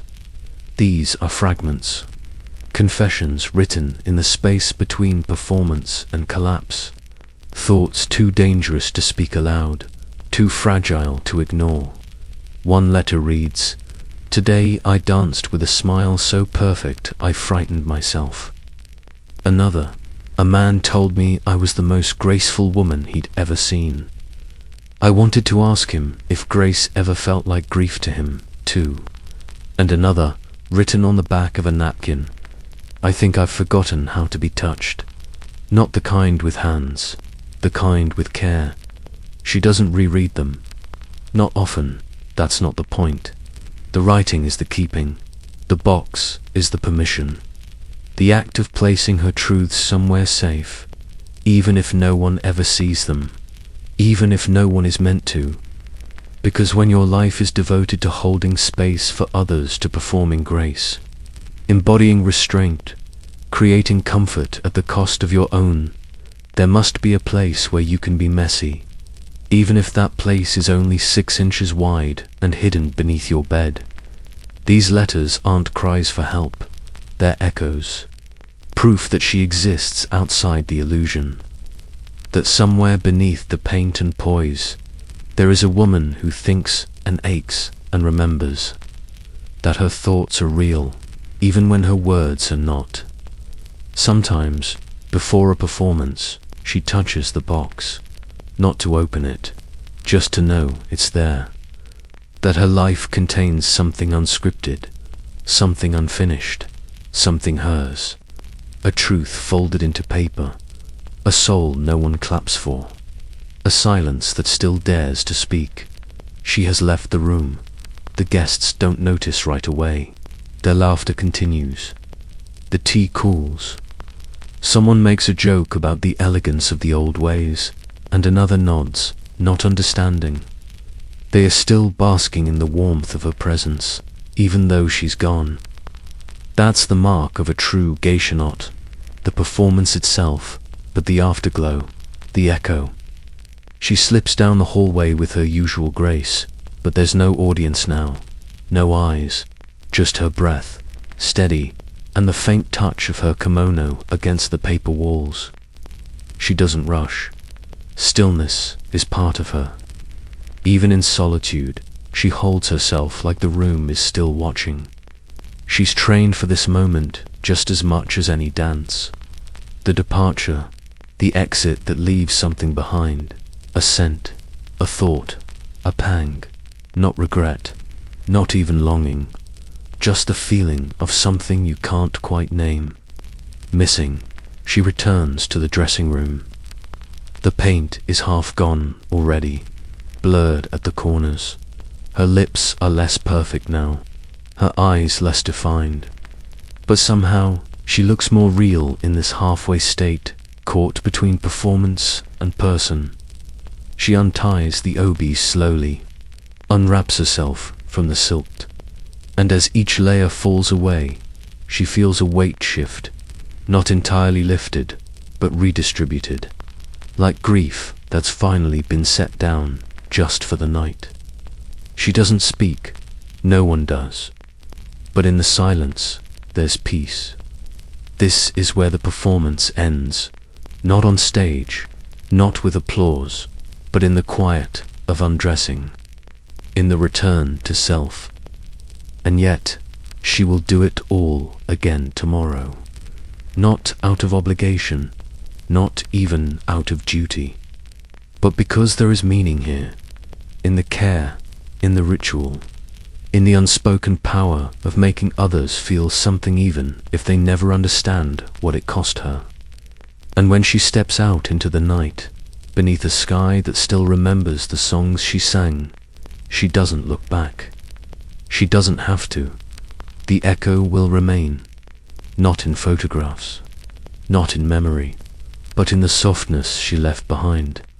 A kind of presence that does not demand to be held, only noticed, only felt, only remembered long after she is gone. They say it takes 2 hours to become a geisha. 2 hours to paint the face, line the eyes, layer the silks, pin the hair into something heavier than your own head. 2 hours to vanish into the woman the world expects to see. But that's not the truth. The truth is, it takes years, years of stillness, of being told to wait, to watch, to fold yourself small and pleasant and exact.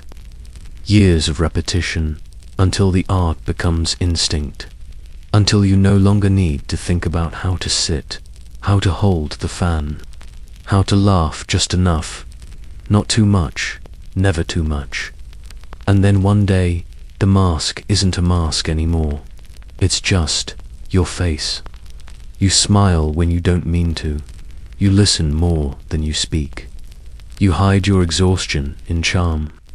You forget when you last interrupted someone. You forget when you last cried without apologizing for it, because the mask grew skin. It happens slowly, almost kindly. At first, it feels like strength, like protection, like knowing how to carry yourself in a world that doesn't always deserve your softness. But later, it feels like something else, like forgetting how your real face looked in laughter, how it looked when no one was watching, how it moved before you were trained to still it.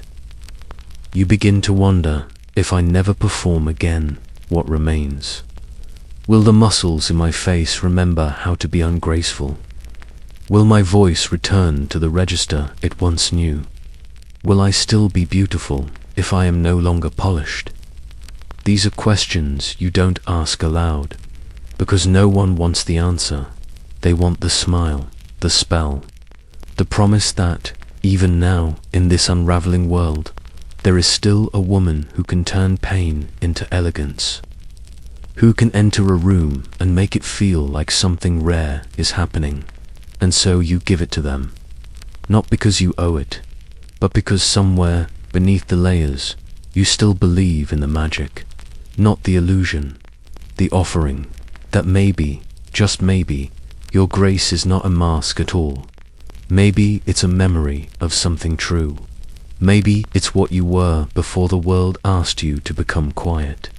Maybe it's the softest rebellion of all, to smile and mean it, even now, even still. It sounds like joy. That's the trick.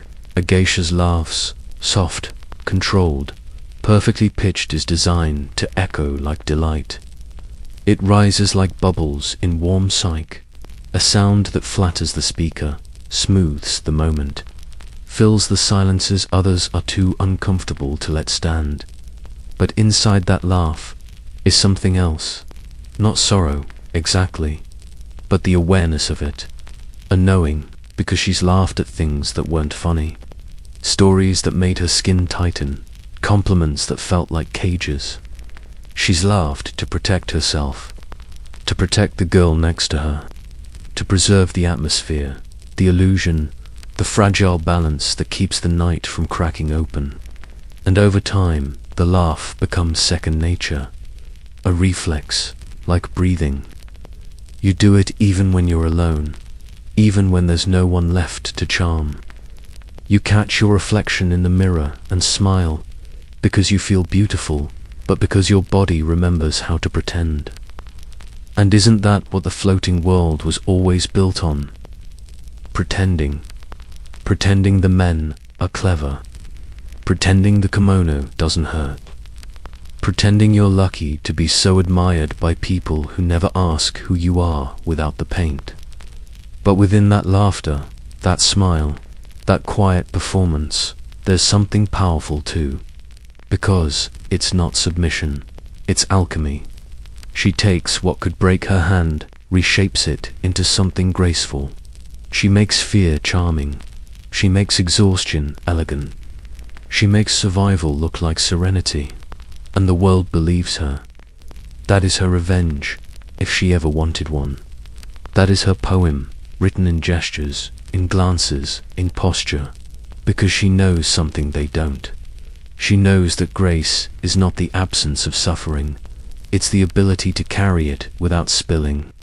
So she laughs, even when it aches, even when no one listens, even when the only one left to hear it is her. And in that laugh is an elegy, not for herself, but for the world that never learned how to hold a woman gently. Before the first client, before the first dance, before she learns to pour tea without a sound, she learns to paint her face. It's not makeup, not in the way the world understands it. It's a ritual, a shedding, a reconstruction. White base, layered thick, smooth, total. Not just for beauty, but for erasure. It masks the self. It neutralizes the girl beneath, turns her into something timeless. Something that doesn't cry, doesn't age, doesn't speak unless spoken to. The paint is a promise. Red and black around the eyes shaped to suggest innocence, or allure, or both. Eyebrows drawn higher than her real ones, always. A mouth painted into a perfect petal, smaller than her true lips, so even speech becomes delicate, ornamental. Each step is rehearsed. There is no room for interpretation. There are rules, centuries of them. And as she paints, she disappears, not in sadness, in precision, in control. This is not concealment for vanity. This is transformation for survival, for presence, for power. Because once the mask is complete, she is no longer herself. She is someone they will remember. She walks into the room and people turn. Not because she is loud, but because she has become an idea, a symbol, a silence dressed in silk. And that silence is never empty. It speaks volumes. It tells you she is disciplined. It tells you she is untouchable. It tells you she can hear every word and will never confirm what she thinks of you. She sits without fidgeting. She smiles without showing teeth. She listens like she is memorizing your soul and deciding whether it's worth keeping. And you begin to wonder, do you want her approval or her mercy? You're not sure, because beneath the powder, behind the paint, something sharp lives. Not cruel, just clear. She knows what this is. She knows why you've come. She knows what it takes to maintain beauty when your body is tired, when your dreams are quiet, when your voice has not been yours in years. And still, she smiles. Not because she has to, but because it is the only part of her no one could take. The smile she shaped herself, the one thing she designed that wasn't inherited. And perhaps, just perhaps, that smile is not the mask at all. Perhaps it's the truth beneath it. Painted joy, powdered silence, and a will stronger than anyone ever asked about. There's a moment that comes not to all geisha, but to many when she realizes she's fading. Not just from public life, not just from popularity, but from herself. It doesn't happen during a performance. It happens after, in the room where she undresses alone, in the silence after the final bow, when the kimono is folded and the wig removed, and her reflection is just a woman again, tired, pale, real.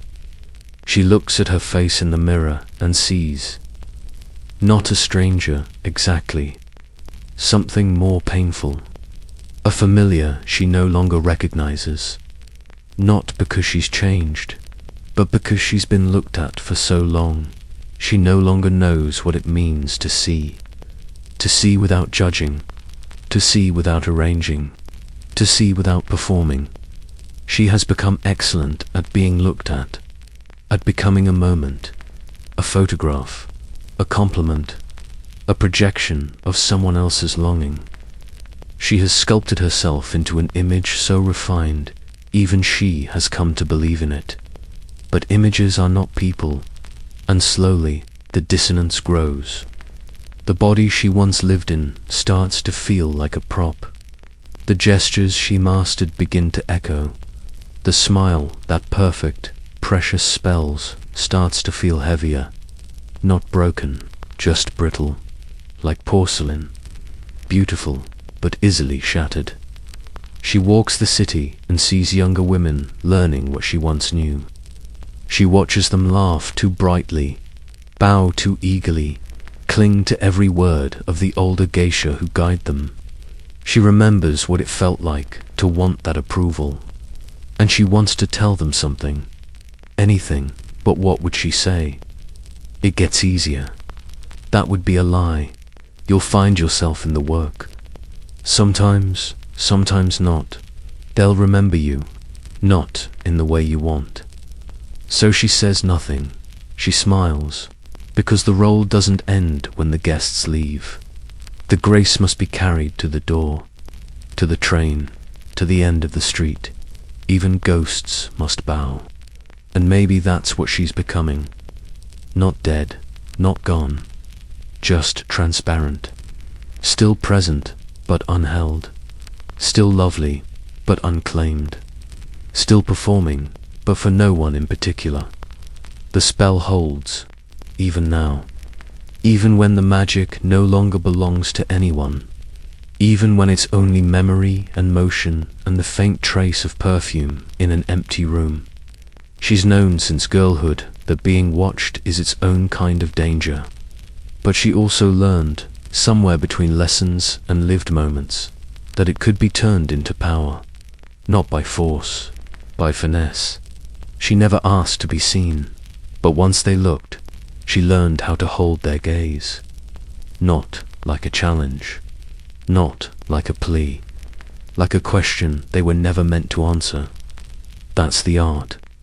To be looked at and give nothing away. To let them think they know you. To let them feel closer as you remain 1,000 miles inside yourself. She watches them watching her men, women, tourists, clients, ghosts, and in every pair of eyes she sees something different, reflected, longing, desire, curiosity, envy, misunderstanding. They all want something. She gives them a version of it. That's the spell. Because being watched is not just exposure, it's opportunity. She lets them believe they are the ones in control, that their gaze defines her. But inside, beneath the painted smile, she is choosing every moment of what they're allowed to see, and what she withholds.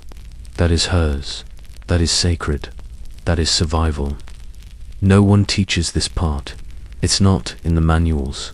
It's not part of the tea ceremony or the shamisen lessons.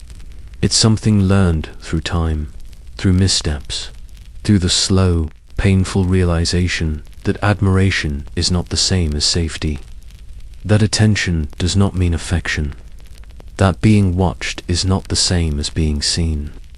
So she moves through the rooms like a poem in a foreign language, beautiful, deliberate, untranslated. She carries the weight of their gaze like a garment, heavy, yes, but tailored, worn on her terms. And when they call her graceful, when they say she is the perfect woman, when they marvel at how much she gives, she smiles, because she knows the truth. She gives almost nothing. She just makes you believe she did. And that, in the end, is her quiet, devastating strength.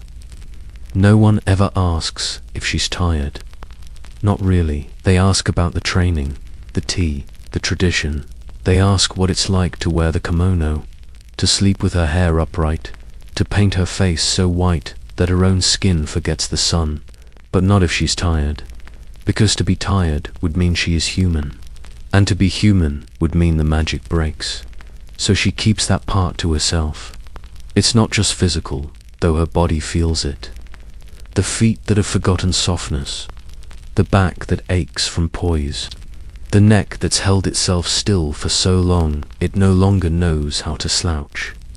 It's not even emotional, though her heart has long learned the choreography of absence. It's a deeper kind of tired, the kind that comes from sustaining grace, from turning every movement into meaning, every breath into choreography, every word into diplomacy. It is exhausting to be the mirror of other people's desires, to constantly anticipate their needs, their moods, their silences, to edit yourself before they know what they're looking for. She has done this for so long that she no longer remembers when she wasn't performing. Not in the theater of the tea house, but in life. At the market, on the train, in conversations where her voice is softer than it used to be, because she learned the world listens more when you speak like a secret. This tiredness doesn't ask for rest. It asks for release. For someone to look her in the eyes and say, not you're beautiful, or you're graceful, or you're extraordinary, but simply, are you okay? And mean it, and wait for the answer. But no one ever does. So she smiles. She pours the tea. She tilts her head just enough to seem mysterious. And inside, she whispers the question into the silence. What would happen if I let the exhaustion show? Not because she wants pity, but because she wants to remember what it feels like. To be held instead of admired. To rest without earning it. To be tired and still be loved. No one asked her that either, not once. Not during her training. Not during the long nights entertaining men with eyes too slow and hands too quick. Not during her walk home in the dark, when the sound of footsteps behind her never stopped tightening her chest. The world assumes that elegance is its own protection, that silk is a shield, that beauty invites reverence. But she knows better. She knows the difference between admiration and permission. She knows that a compliment can be a weapon, that desire, when unreturned, can curdle into punishment, that men who pay to be near you sometimes forget that you are not theirs. She's had her wrist grabbed during a toast, had fingers brushed too close beneath the guise of etiquette, had a client ask for more than was ever on offer, then call her cold when she refused. And each time, she was blamed gently, quietly, subtly. You must have given him the wrong impression. Try to be more careful next time. Don't wear that kimono if you don't want attention. So she learned to disappear more thoroughly, to guard her tone, to watch her body language, to become impenetrable, invisible, exquisite, but never safe. Because safety, in her world, is conditional. It depends on the mood of the room, the alcohol, the cultural moment, the age of the guest, the patience of the teacher, the thickness of the wall between what was allowed and what could be explained away. She does not talk about this, not because she's ashamed, because she knows what happens to women who do. Their grace is called a lie. Their silence was preferable, so instead, she survives. She sharpens her smile. She arranges her steps like armor. She speaks in riddles, wraps her rejections in poetry. And when she is alone, she wonders what would it feel like to enter a room without calculating every face in it, to trust that no one will touch you unless you ask them to be soft, without consequence. No one asks, so she does not answer. But if they had, she might have said, I've been safe once or twice, but never while wearing the paint. It was only ever spoken once, just before she left home.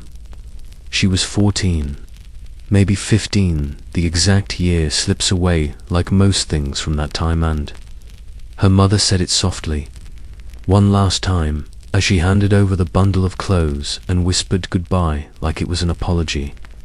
That name doesn't exist in the tea house.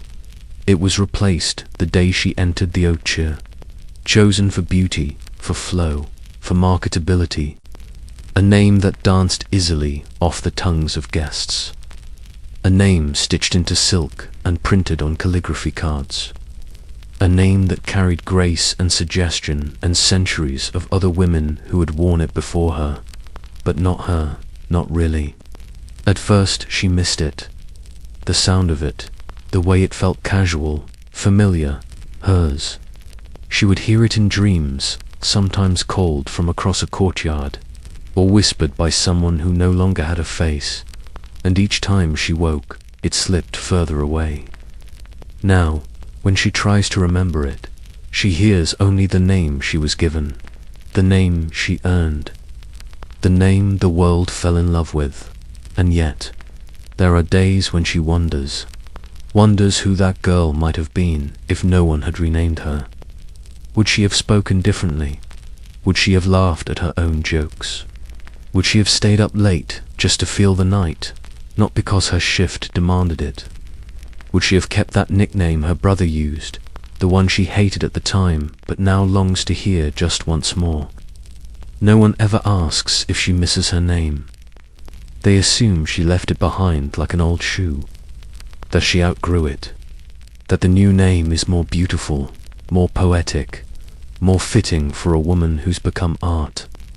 But names are not shoes. They are the map, the first story we're told about ourselves. And when you trade yours for something more palatable, more picturesque, you lose the road home. She doesn't cry for it. She doesn't even speak of it. But sometimes, when the guests are gone and the paint is half removed, and the night is kind enough to be quiet, she mouths it to herself, once, softly, just to remember that she once belonged to something smaller, messier, more real. Before she became someone people clapped for, before the world decided she was best understood in third person, not famous, not revered, not the symbol of elegance wrapped in centuries of expectation, just ordinary. She wonders this sometimes while folding linens, or watching steam rise from her tea. In those rare moments when no one is looking and she is allowed to exist without metaphor, what would it be like to wake up and dress without ceremony, to walk through town unnoticed, to speak in her own dialect without correcting herself halfway through, to eat until she is full, to laugh without worrying how her face moves, not to be ugly, just unremarkable? There's a strange kind of ache in that fantasy, because it was never offered. From the moment she entered the Okia, she was told she was special, chosen, set apart, taught that her body was an instrument, her voice a song, her silence a gift, and she believed them. How could she not? They fed her, housed her, dressed her in beauty so convincing it felt like a kind of truth. But what if she'd never been chosen? What if she'd stayed in that seaside town, working at her aunt's, in folding towels with her cousins, married someone who didn't expect mystery? Would she be less, or just less seen? Sometimes she passes those women on her way to the tea house, housewives, clerks, students, with wind in their hair and groceries in their arms. They laugh loudly, they argue, they wear their boredom and joy equally on their faces. They are not graceful, they are not studied, and they look free. No one bows to them, no one memorizes their name, but no one expects them to vanish either. She envies that, quietly, not because her life lacks meaning, but because it has so little room for being hers. She is always art, always interpretation, always grace incarnate, and sometimes, she just wants to be someone no one looks at twice. Someone who walks into a room and isn't remembered. Someone who doesn't have to smile as a spell. Someone who can drop a plate, trip on a stone, raise her voice, and still be called enough. There's a moment in every evening, just before the final bow, when she wants to say something real, not beautiful, not clever, not wrapped in silk and silence, just real. She imagines it sometimes. A client asks her one of the usual questions about the meaning of her hairpin, or the name of the song she played, or what it's like to live in a house with other women. And instead of answering politely, instead of curving her voice into poetry, she says, "I'm tired of always being elegant." Or maybe, "I miss my father." Or, "I had a nightmare last week where I was dancing and no one clapped, and it felt like the most honest thing that's ever happened to me." She imagines the silence after, not shocked, not angry, just surprised, because the world does not expect truth from Geisha. It expects beauty, story, mystery, but not her, not the woman underneath. She imagines what might happen if she broke the spell just once, if she laughed too loudly, or frowned, or forgot the dance steps and didn't pretend it was intentional. Would they forgive her? Would they see her? Or would they look away, disappointed, like someone watching the lights come on at the end of a place, suddenly aware it was all an act? She doesn't know because she's never said it. Not once. Even when her fingers trembled behind the fan. Even when she sat on the train after midnight with her knees aching and her reflection looking like a ghost. She swallowed the truth every time. Not because she didn't want to speak, because she knew the price. To be real, even for a moment, would mean risking everything she had built. And still she holds the words in her mouth like a taste she can't forget. What would she say if anyone ever really asked? Maybe something small, something ungraceful, something true. Like, "I'm not a mystery, I'm a person." Or, "This kimono is heavy." Or, simply, "I wish someone would stay when I stop smiling." There is a room at the back of the Okia. It doesn't belong to anyone anymore. It once did decades ago. A geisha whose name is barely spoken now. She retired quietly. No drama, no farewell, just faded, as they all do, into the folds of silence. But the room remains. The futon, neatly folded. The mirror, uncovered. A small dish with the outline of a lipstick stain that no one has wiped away. Her kimono still hangs in the closet, dustless preserved. No one wears it, out of respect, out of reverence, or perhaps out of fear. Because that's the question that hovers like incense in the hall. What happens to a woman who gives her life to beauty and is not remembered? Not famously, not grandly, but intimately, who keeps her stories? Not the clients. They remember fragments. A song, a smile, a perfectly timed laugh, but not her name. Not her silence. Not the way she exhaled when the door closed behind them. Not the weight she carried in her posture. Not the joy she folded so carefully into her tea service, hoping without ever saying that someone would notice. The younger Mako passed the room now like it's holy ground. Some are curious, most are quiet. All of them feel something when they glance at the doorway. Not fear, recognition. Because they know one day that room could be theirs. Not literally, but symbolically. The quiet after applause. The slow retreat of relevance. The echo of being watched, long after no one is watching. But still, she didn't leave nothing behind. There are traces. The way the senior geisha ties her oberkopid from her hands. The phrase she used to say before every performance, still whispered, softly, like a superstition. The letter someone found tucked inside a book, unsigned, unclaimed, but unmistakably hers. If I disappear, it is not because I was forgotten. It is because I became part of the place I loved. And in that line, something shifts. She didn't vanish. She remained, not in history books, not in films, not in monuments, but in gesture, in rhythm, in rooms that still carry the shape of her silence. She is not gone, she is just quieter now, like grace, like memory, like the last note of a song you still hum in the dark. No inventory was ever kept, no list of what she held, what she hid, what she gave away one gesture at a time. But if someone had truly asked what she carried, she might have offered this: one laugh she never meant, 3 secrets she couldn't bury, a song her teacher sang only once and never again, the scent of sandalwood that still reminds her of her mother, though they haven't spoken in years, a letter she wrote to herself at 16 that simply read, "Hold on, someone will understand," the ache of a bowing spine, the sting of polite rejection, the exhaustion of being loved in metaphor but never in fact, a man's name she will never say aloud, the memory of being 17 and praised by a guest for her mystery when all she wanted was to be known, the first time someone bowed to her, the last time someone meant it, the kindness of a fellow geisha who covered for her when she fell asleep during prayers,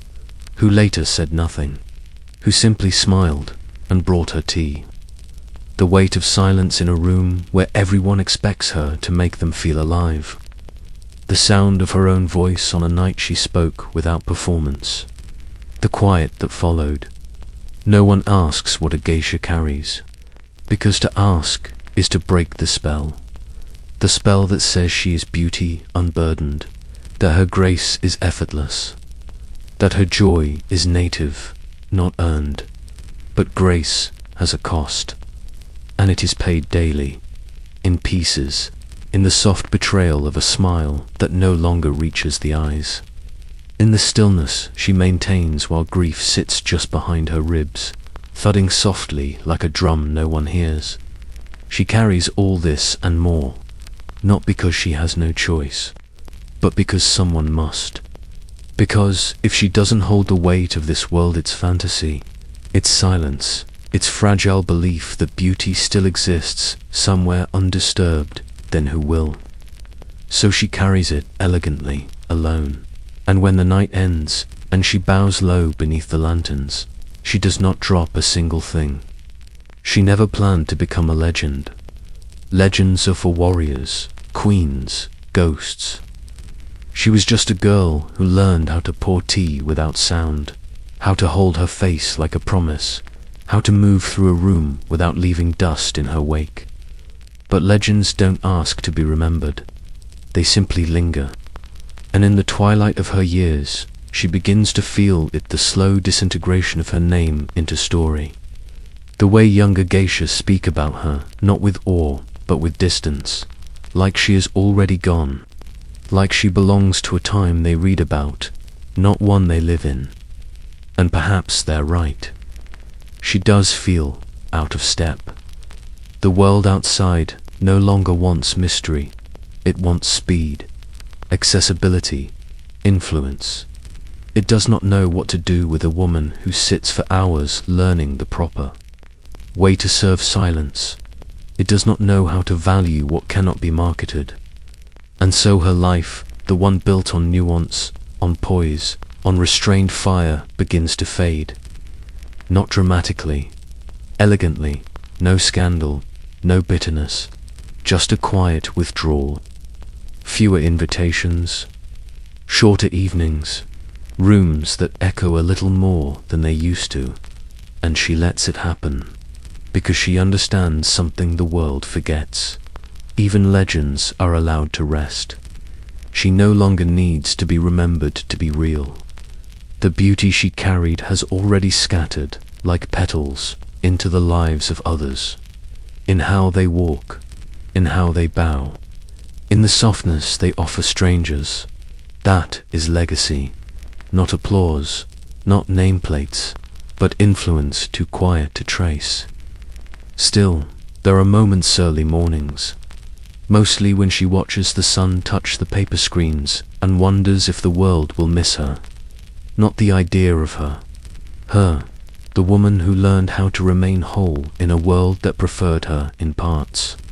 And maybe it won't. Maybe she will pass, like fog, like perfume, like the memory of a voice you once loved but can no longer name. And maybe that's enough. Because some lives are not meant to be monuments. Some lives are meant to be whispered. So she walks to the mirror, lays her brush aside, unties her obi, and says goodbye not to the world, but to the part of herself that thought she needed its attention to matter. The legend ends, but the woman remains, unpainted and quietly, finally, free. It happened on a Tuesday, the kind of rainy evening when the city feels made of whispers, soft, insistent, unwatched. The guests had cancelled some emergency, some excuse, and the tea house was suddenly quiet, unbooked, suspended. For the first time in weeks, she had nowhere to be, no eyes to please, no silk to wear, no story to become. She could have filled the night with routine, rehearsal, cleaning, old letters and older memories. Instead, she walked, no makeup, no kimono, just herself, unpolished, unremarkable, invisible. No one stopped her. No one noticed her at all. She slipped through the alleys like someone born to shadow. Past lanterns she usually danced beneath, past windows where her name had once been whispered like spell work, and she kept walking.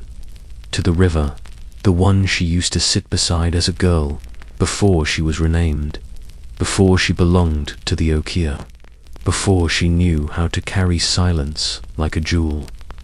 She sat there for hours, listened to the water murmur over stones older than her lineage, watched a moth lose its way in the mist, circle, and vanish. No one asked her to speak. No one asked her to smile. And she realized this was what she had longed for. Not escape, not recognition, just to exist without being curated, to be something other than beautiful, to be something other than someone else's idea of her. When she finally returned to the house, she didn't say where she'd been. No one asked.